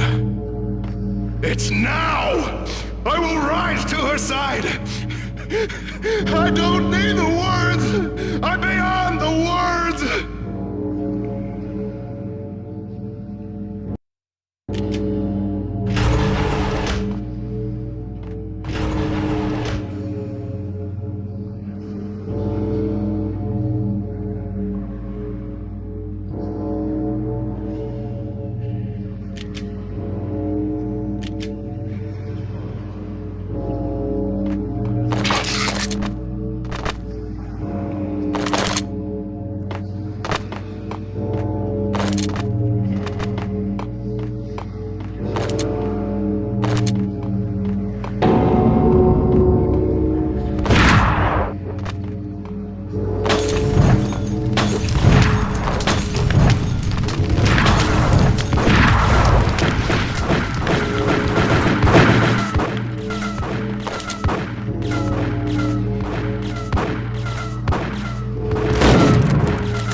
I had known there'd have to be a catch in it somewhere, and this one was the Empire State Building of catches. Lupino was pumped up and dying to go 15 rounds with a mutant alligator. And then he started this spooky monkey talk, straight from a bad dream. Mine. I have tasted the flesh of fallen angels. I've tasted the devil's green blood. It runs in my veins. I've seen beyond a world of skin, the architecture of blood and bow and arrow. Death is coming! She is coming, and hell follows with her. This is the twilight winter. I am ready to be her son. Her time is now, and all who stand in her way must die!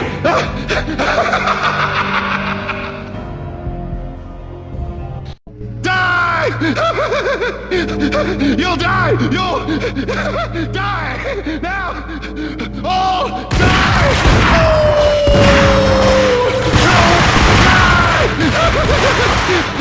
You'll die! You'll die! Now! All die!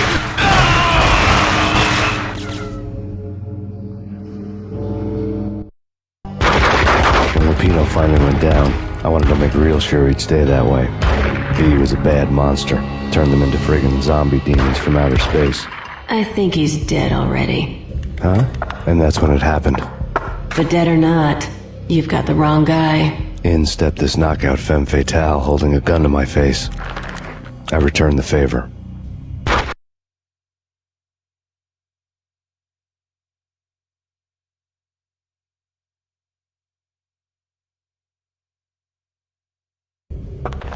Lisa Punchinello. Lisa Punchinello was the Don's wife. Mona Sachs. Lisa's evil twin. Your safety's off, evil twin.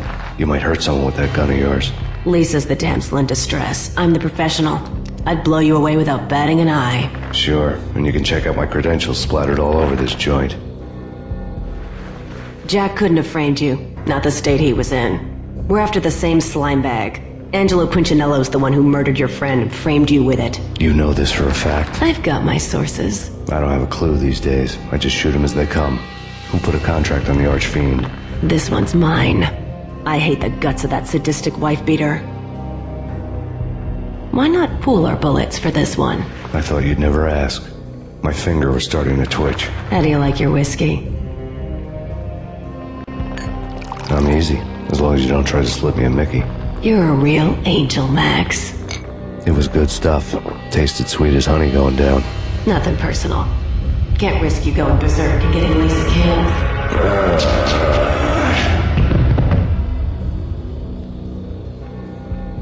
The nightmare was always the same. Violent shapes moving in darkness, old and ugly. The killer's mad laughter was a riddle filled with wicked innuendo.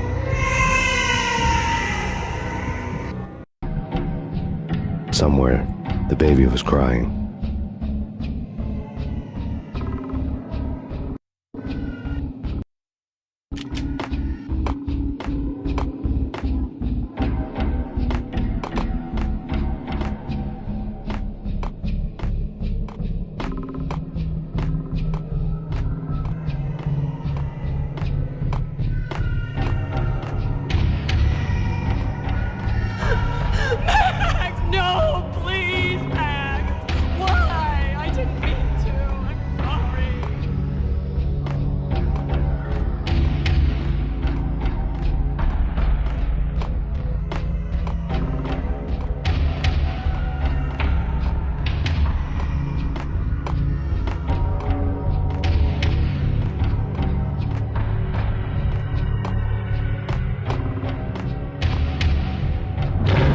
should have known it when we found you snoring next to Lupino's corpse. A comedian, huh?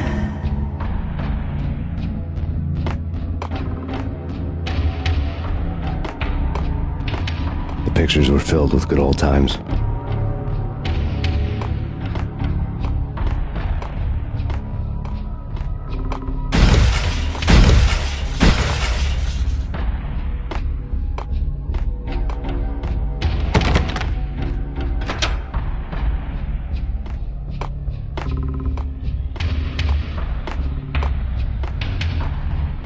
I really love to watch cartoons. Captain Baseball Bat Boy's my favorite.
Slice them, dice them, shoot them full of holes, blow them to bits, vaporize them, disintegrate them. No matter what you do, they'll still be back good as new.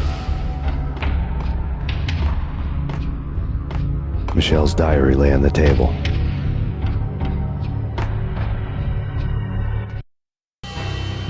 Michelle was working part-time in the district attorney's office. Her diary was open on today's entry, her handwriting all pretty curves. An army dossier found its way to my desk yesterday. Valhalla? Isn't that a Norse myth? Something about Vikings? I tried to tell Max about it, but he was busy, that cute frown on his brow. Guess it's nothing, just a mix-up at the courier service. From now on, I would always find time for her. It was a hollow promise. Too little, too late.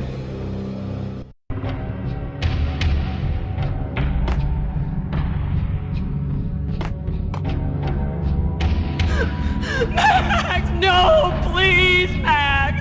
Why? I didn't mean to. I'm sorry.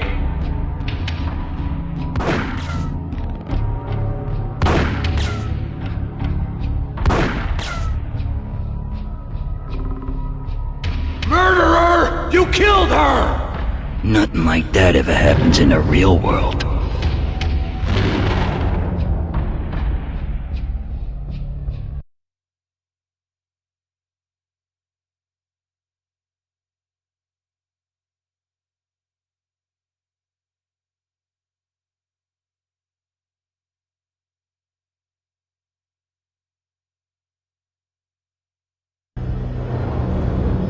woke up in a bad dream.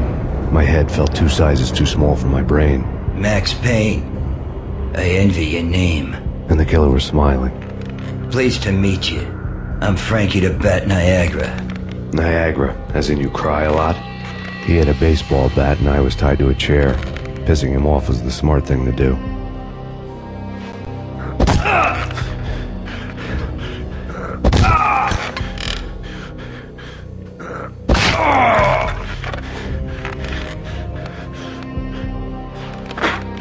Nothing wrong with a little laugh now and then. Take me, for example. I love to watch cartoons. Cartoon violence is a fascinating thing. Let's take a break. I need to take a leak and maybe grab a cold one at the bar. Don't worry. I'll be back to finish this off. And then, it's checkout time. You play, you pay, you bastard. He swaggered out, and the door clanged shut behind him, locks clicking into place. Everyone makes mistakes. Mine hadn't been to crack jokes about the goon with the bat. He'd have cracked my skull regardless. It hadn't even been to trust a girl with a gun.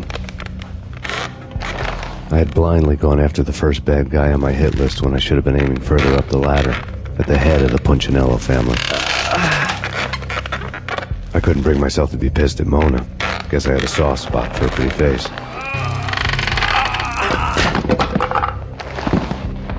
But when somebody decides to play baseball with your head, you tend to get sore. They had dragged me back to the basement of Lupino's hotel. I was beaten, bruised, and blue. I felt like the chair I had broken to get free.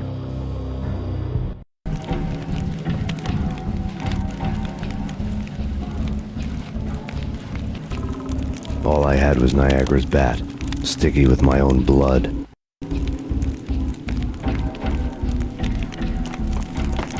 Without a gun, I'd be no match for Frankie's men. I'd have to play hide and seek with them.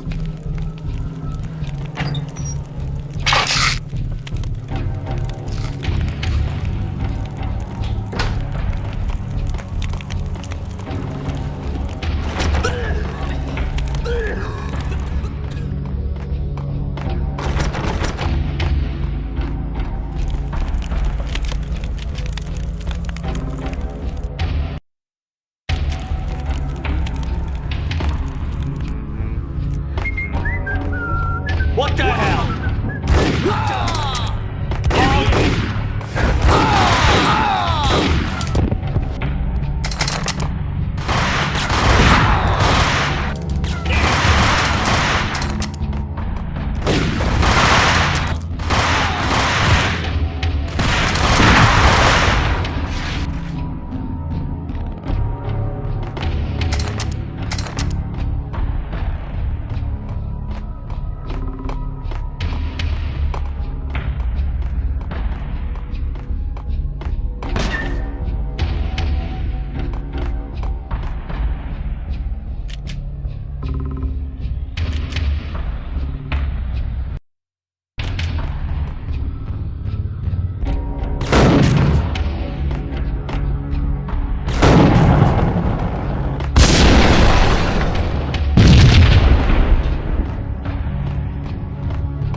Another newspaper caption for a murder scene.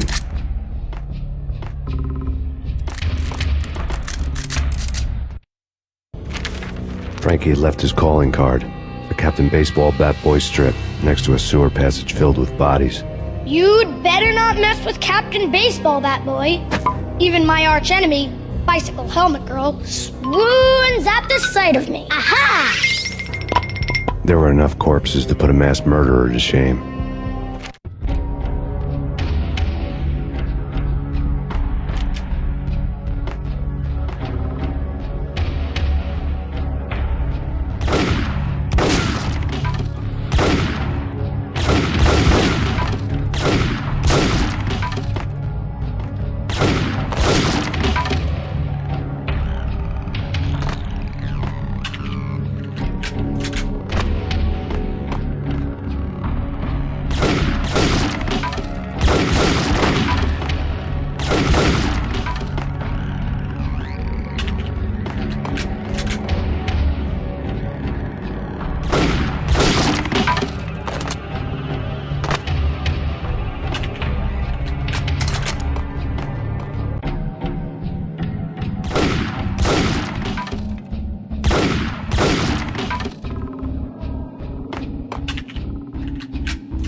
Things were fast going from bad to worse.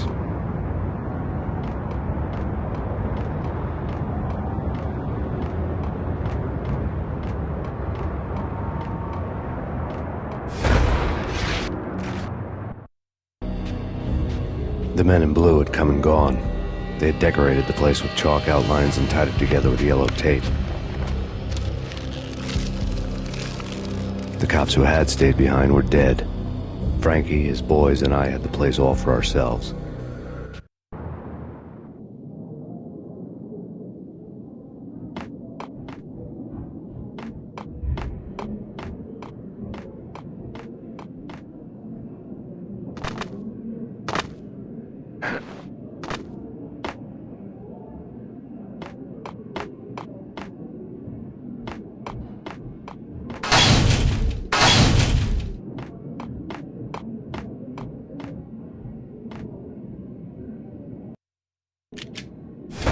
forget about it. Just forget about it. Hey, just forget about it. That crazy witch, you should have heard her. She was a real scream when the boys caught her trying to cap the Don. Oh, that's friggin' bad. To the trio? That's even worse than what Frankie's doing to that poor bastard downstairs. She's gonna take a long time to die. The mobster muscle on the phone was talking about Mona.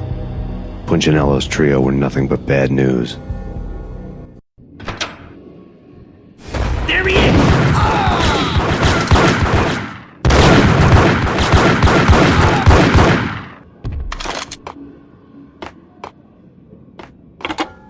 More evidence that Punchinello didn't like me much.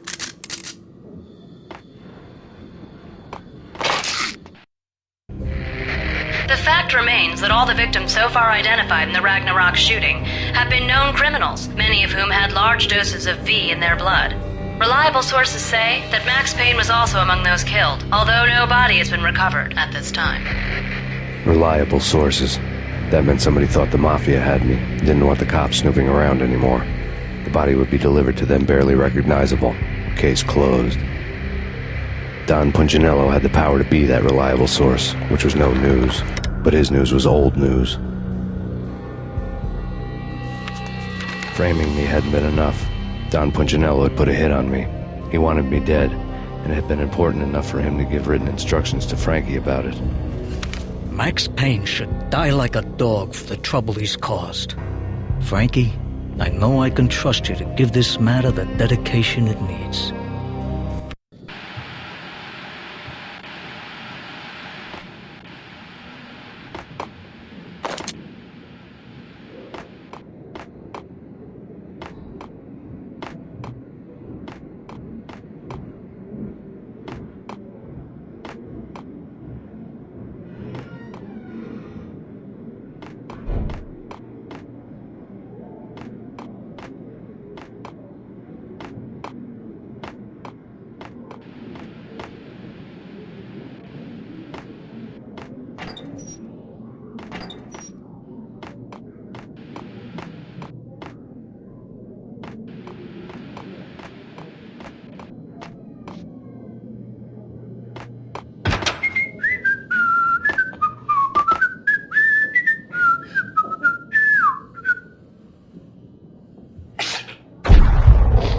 Hold it!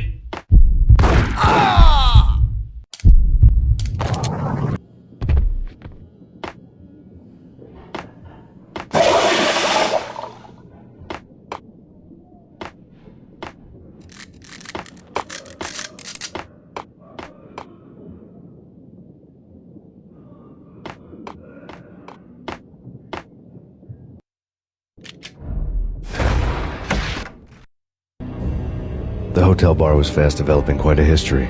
True to his words, Frankie was there, having a beer. Jesus Christ. How the hell did you get loose? Got bored waiting. Thought, what the hell, we could just as well finish this here. Fine by me. This works out just as well.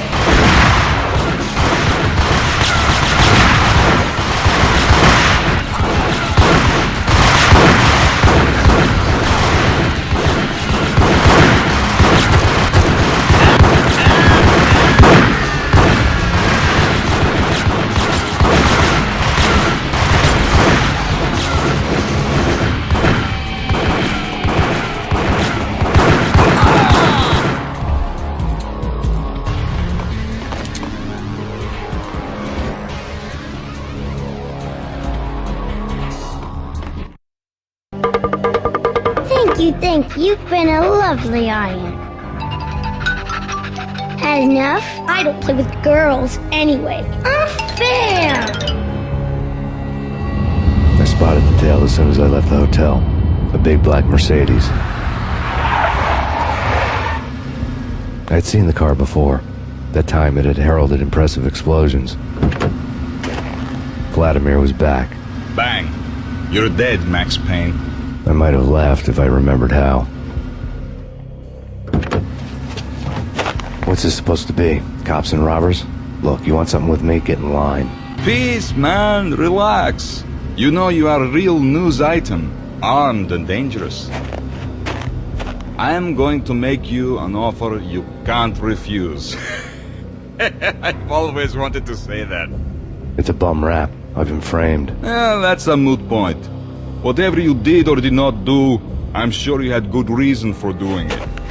Want to hear me out? I'm listening.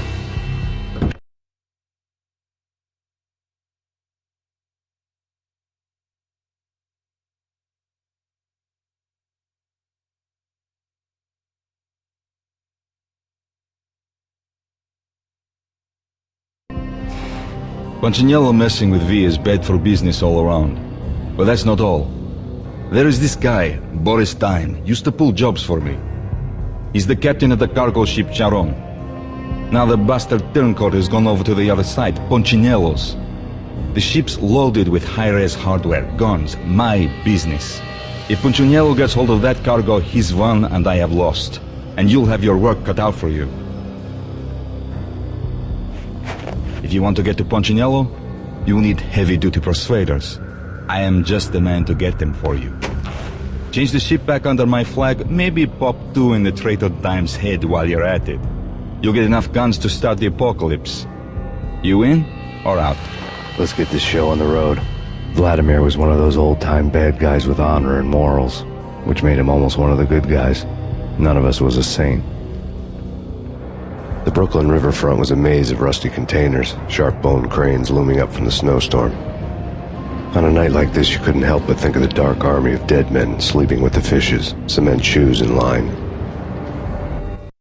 No Minotaur lurked in this labyrinth, but somewhere out there, on the clanking deck of his cargo freighter, the skipper of the Chiron was waiting, like the ferryman of the river Styx. What the?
Both of them.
I doubted the letter was a receipt.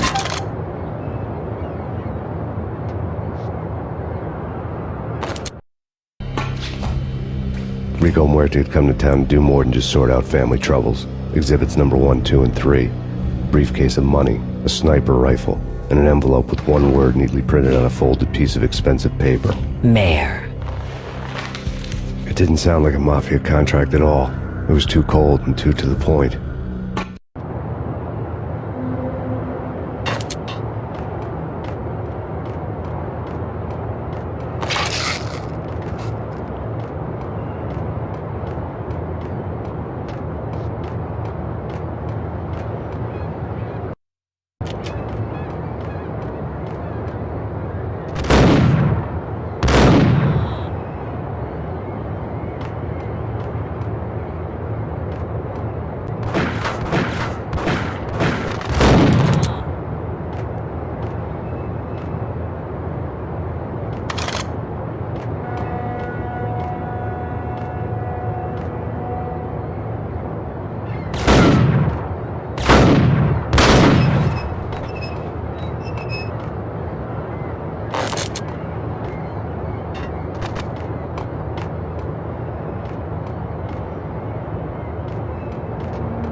Get him!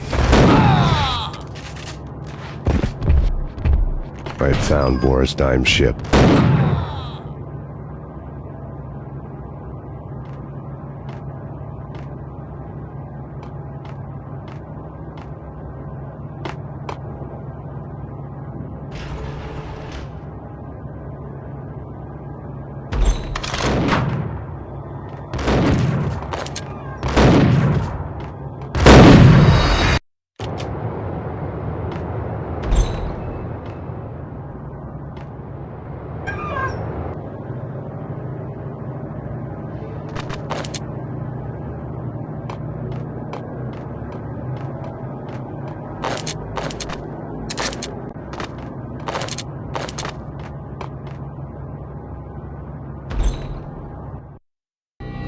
Rust had crept over the side of the cargo steamer a long time ago.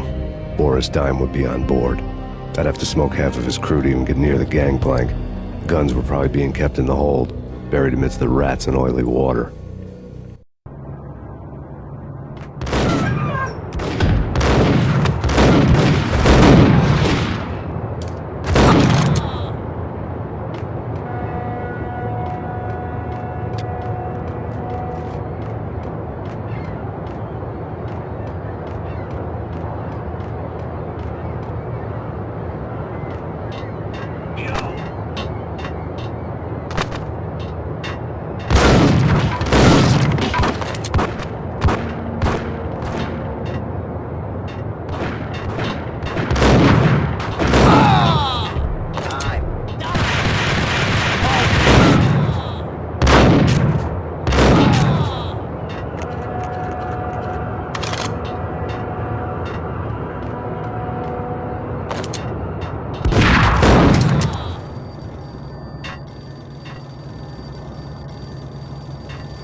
Angie, tell me, how much did Dime cost you?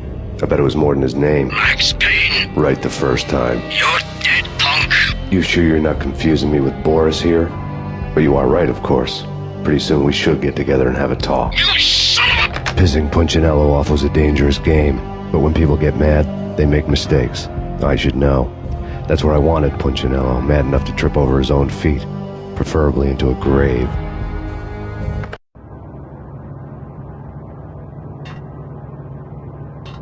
Dime!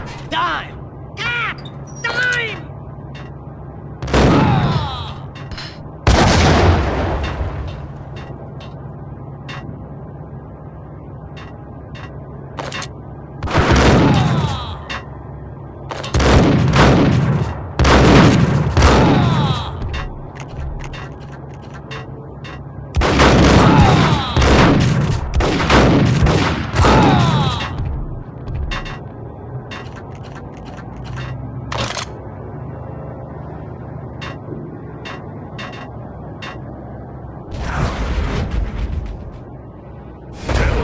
Devil that Dime sent you.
to handle yourself.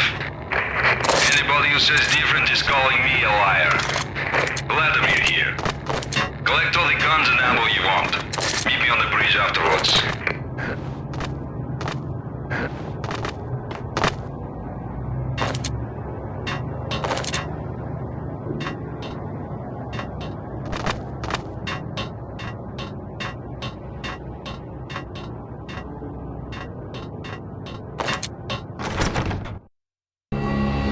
Did you get everything you need? Check. I owe you. Anything you need. This is my solo. When I'm through, Punchinello won't be anybody's problem anymore. Clear as vodka. But anytime you get between a rock and a hard place, just whistle. This could be the beginning of a beautiful friendship. You really get a bang out of this big-time gangster act, don't you?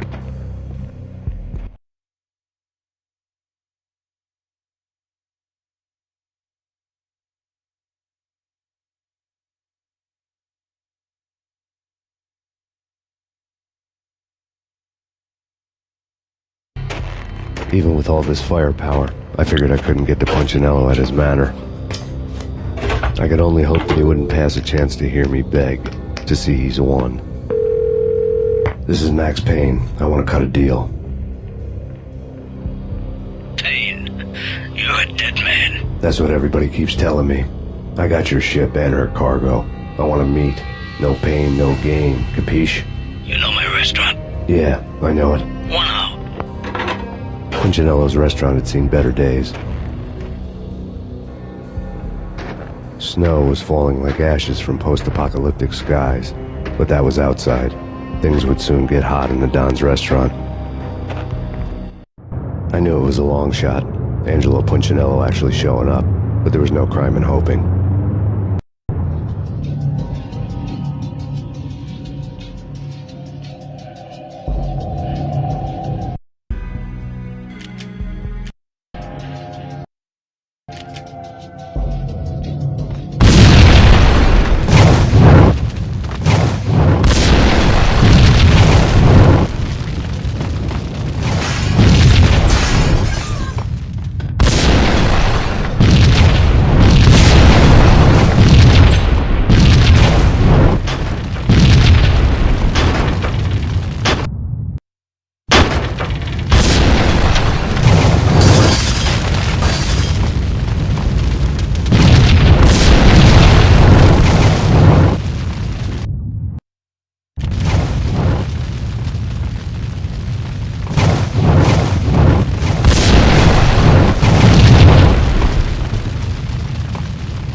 Burning to get me.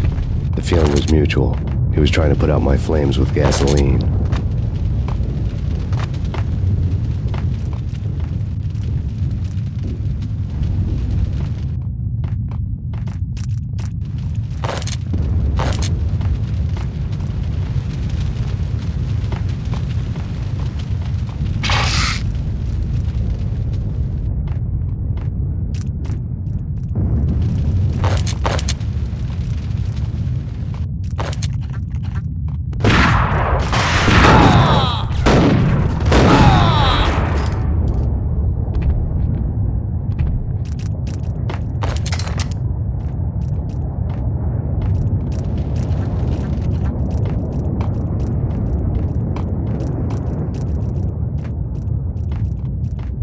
mobsters have been guarding a real treasure.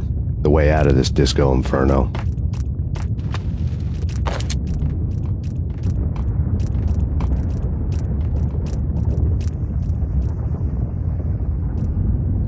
There he is!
Vlad had seen my smoke signals.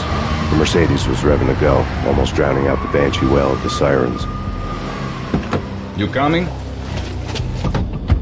We'll drop you off at the Punchinello Manor. Sounds good to me. When this is over, look me up. I could use a professional like you. I'll keep that in mind.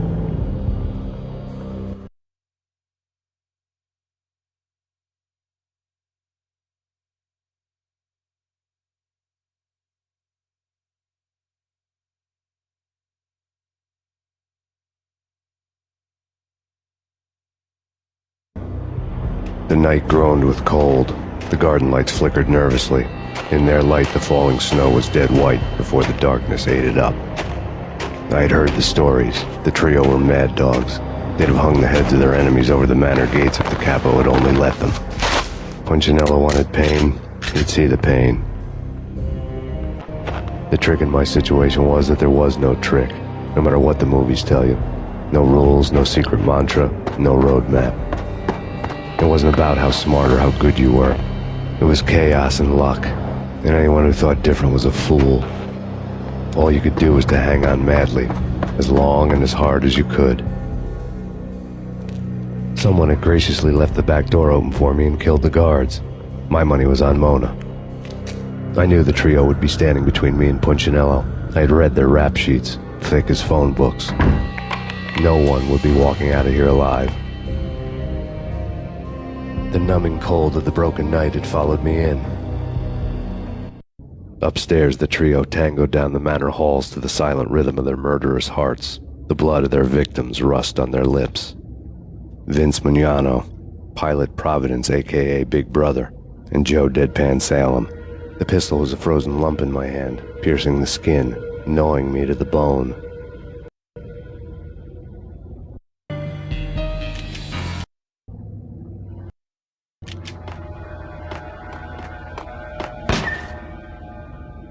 In death, the thug... Someone hadn't enjoyed the Don's hospitality. Someone with a flair for the dramatic. Someone who had let herself out of a locked cell and past a couple of armed guards. My thoughts were on Mona again. I could only hope she was a good enough gambler to walk away while she was still winning, before she'd run into the trio.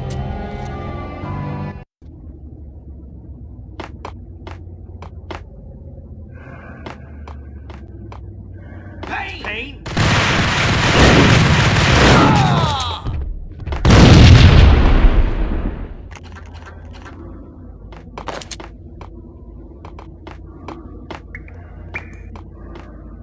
It's Payne!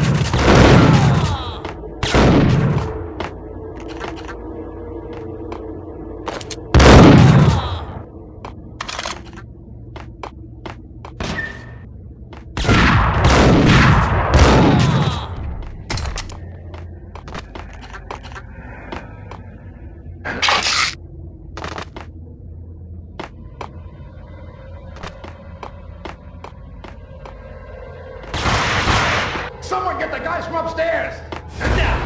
No one's going anyplace. Too late for that. Hey,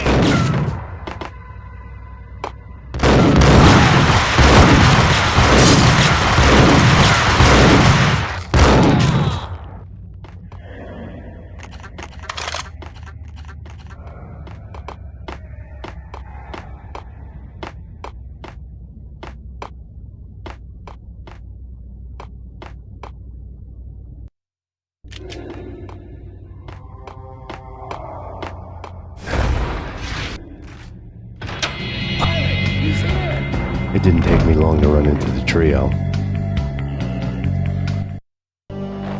The word on Lisa Punchinello was that she was a bit of a witch. The tarot cards on the kitchen table fit the picture. They weren't my kind of cards, but I was willing to take a crack at the hand Mrs. Punchinello had dealt. The first card was the Tower. Maybe that was supposed to be the Manor. It got easy after that. The devil was the master of the house, and death was me, coming for him.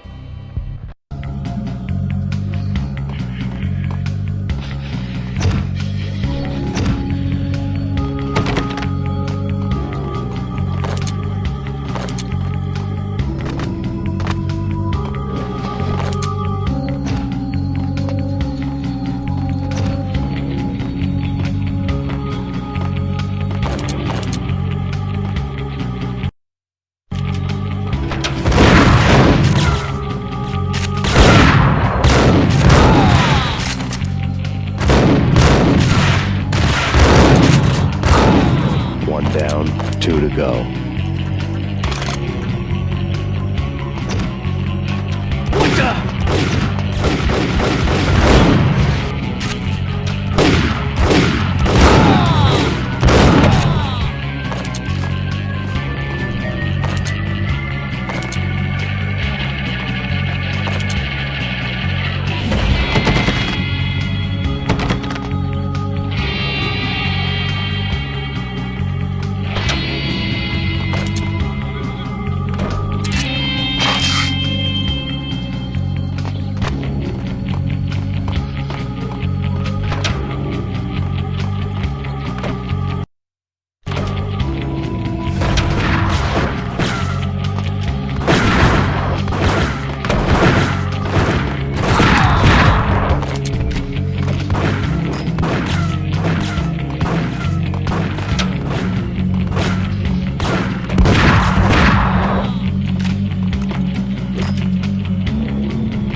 To go.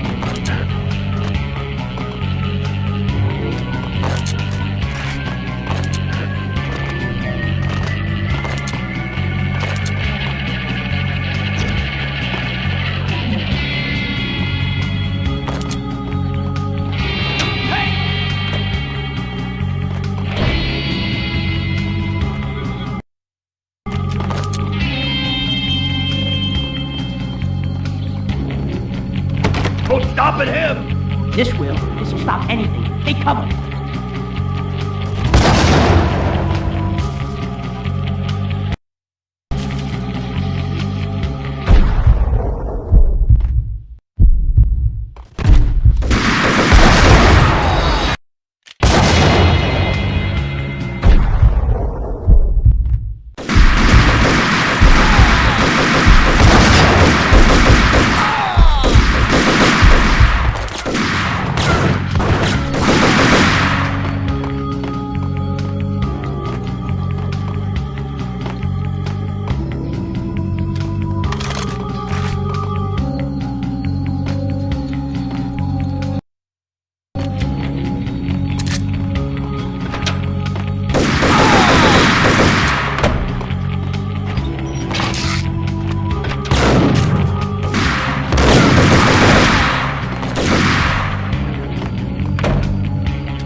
too late for her.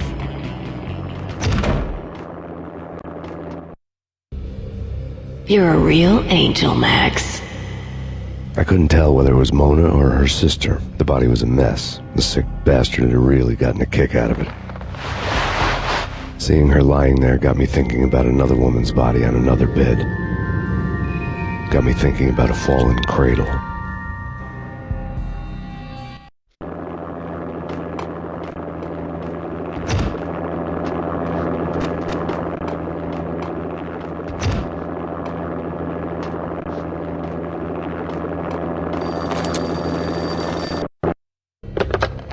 Max Payne. Talk to me. Alfred Woden. You've got company. An armed helicopter just landed on the manor grounds. You must hurry. The more the merrier.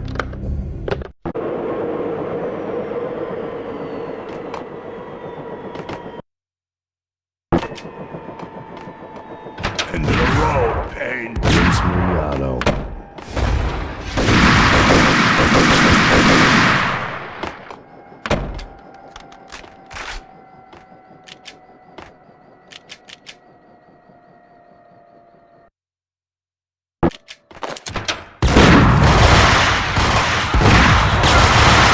Punchinello's trio was done for.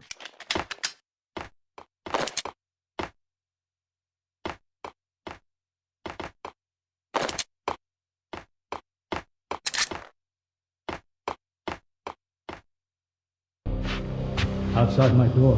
Hurry. He's coming for me. You gotta hurry. Please. I could hear Punchinello on the phone begging for help. He should have been saying his goodbyes. Punchinello was a pushover. The moment I stepped into the room, he folded like a deuce before a royal flush. No, wait. I was just doing what I was told. I couldn't refuse.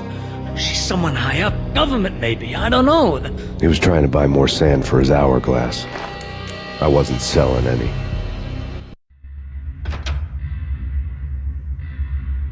No, I told him not.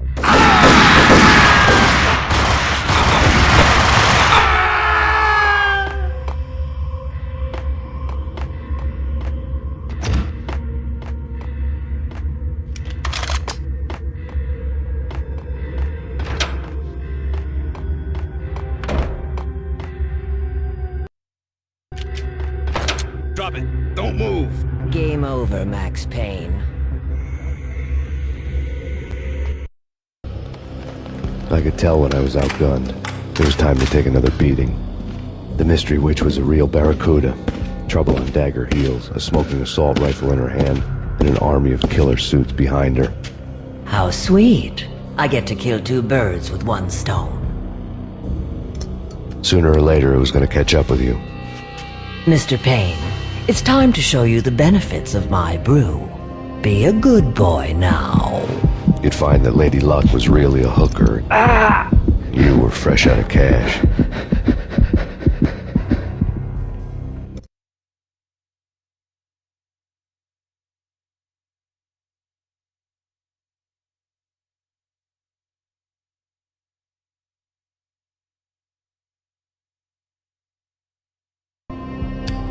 Gentlemen, we're done here. Take me to Cold Steel.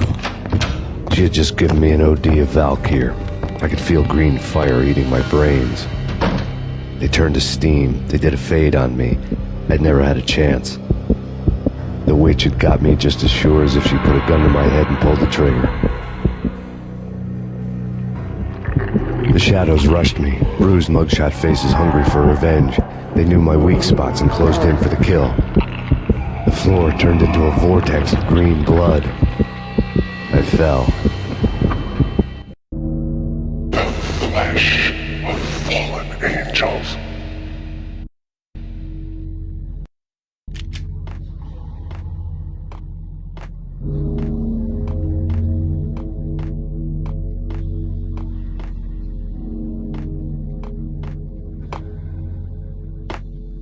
Who's there? Max? Max, is that you? Max? Where are you, Max? Please.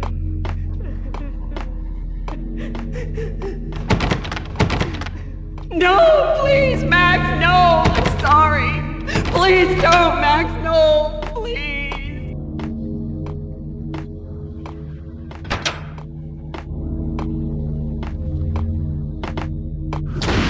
Max? Where are you, Max? Please! The letter was staring at me.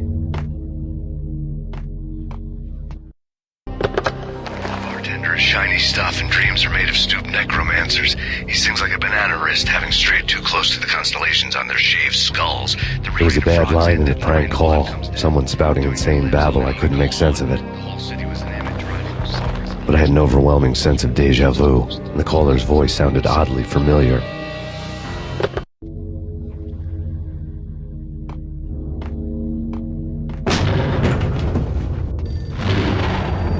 The weird piece of paper looked dangerous.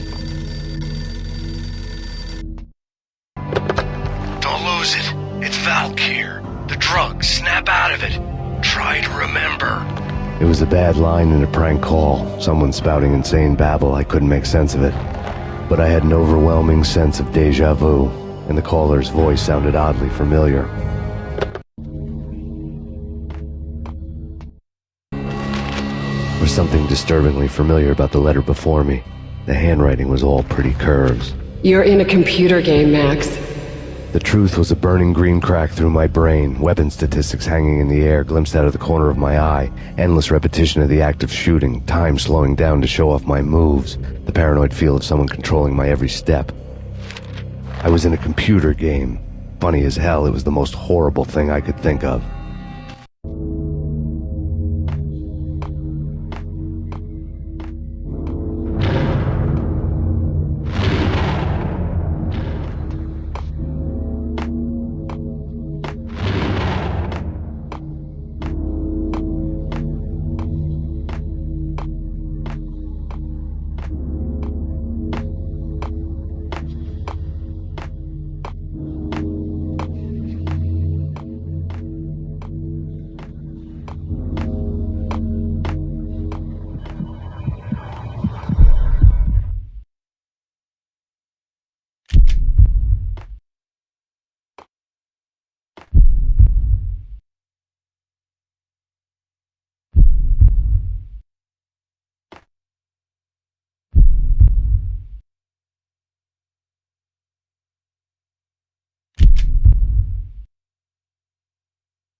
Max, something happened at the office today. A strange memo. Something about Vikings. Honey, I gotta run. You can tell me all about it this evening. Have a nice day, darling. The bullet holes were rubies on her chest, blood glowing on her ivory skin. She was so beautiful. The killer was smiling. The flesh of fallen angels.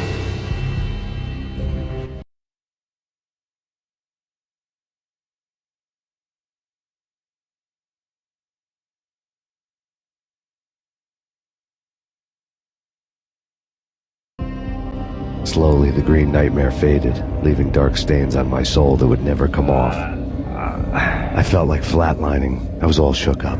I woke up in a cold sweat, sick and tired to the bone, lying in a puddle of my own puke. The hag had said take me to Cold Steel before it had all gone crazy. It was a clue, the only one I had. It took me forever to crawl back to my feet and hit the road, but when I did, I drove straight to Cold Steel Foundry outside the city. There was a whole lot of action around the place for a freezing winter night. Trucks coming and going, men running. I had the drop on the mystery witch. She thought I was dead. I was on her blind side. I was going in. The bad trip had put me in a crazy mood, adrenaline pumping through my aching veins. Staggering on the mill roof in ice and snow and wild wind, I was a ninja. My kung fu was strong.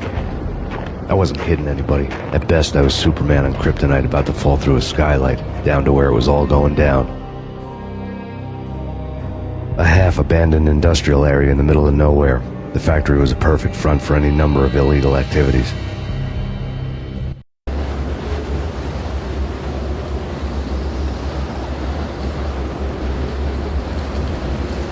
In the belly of the plant, molten metal boiled and bubbled like a witch's brew.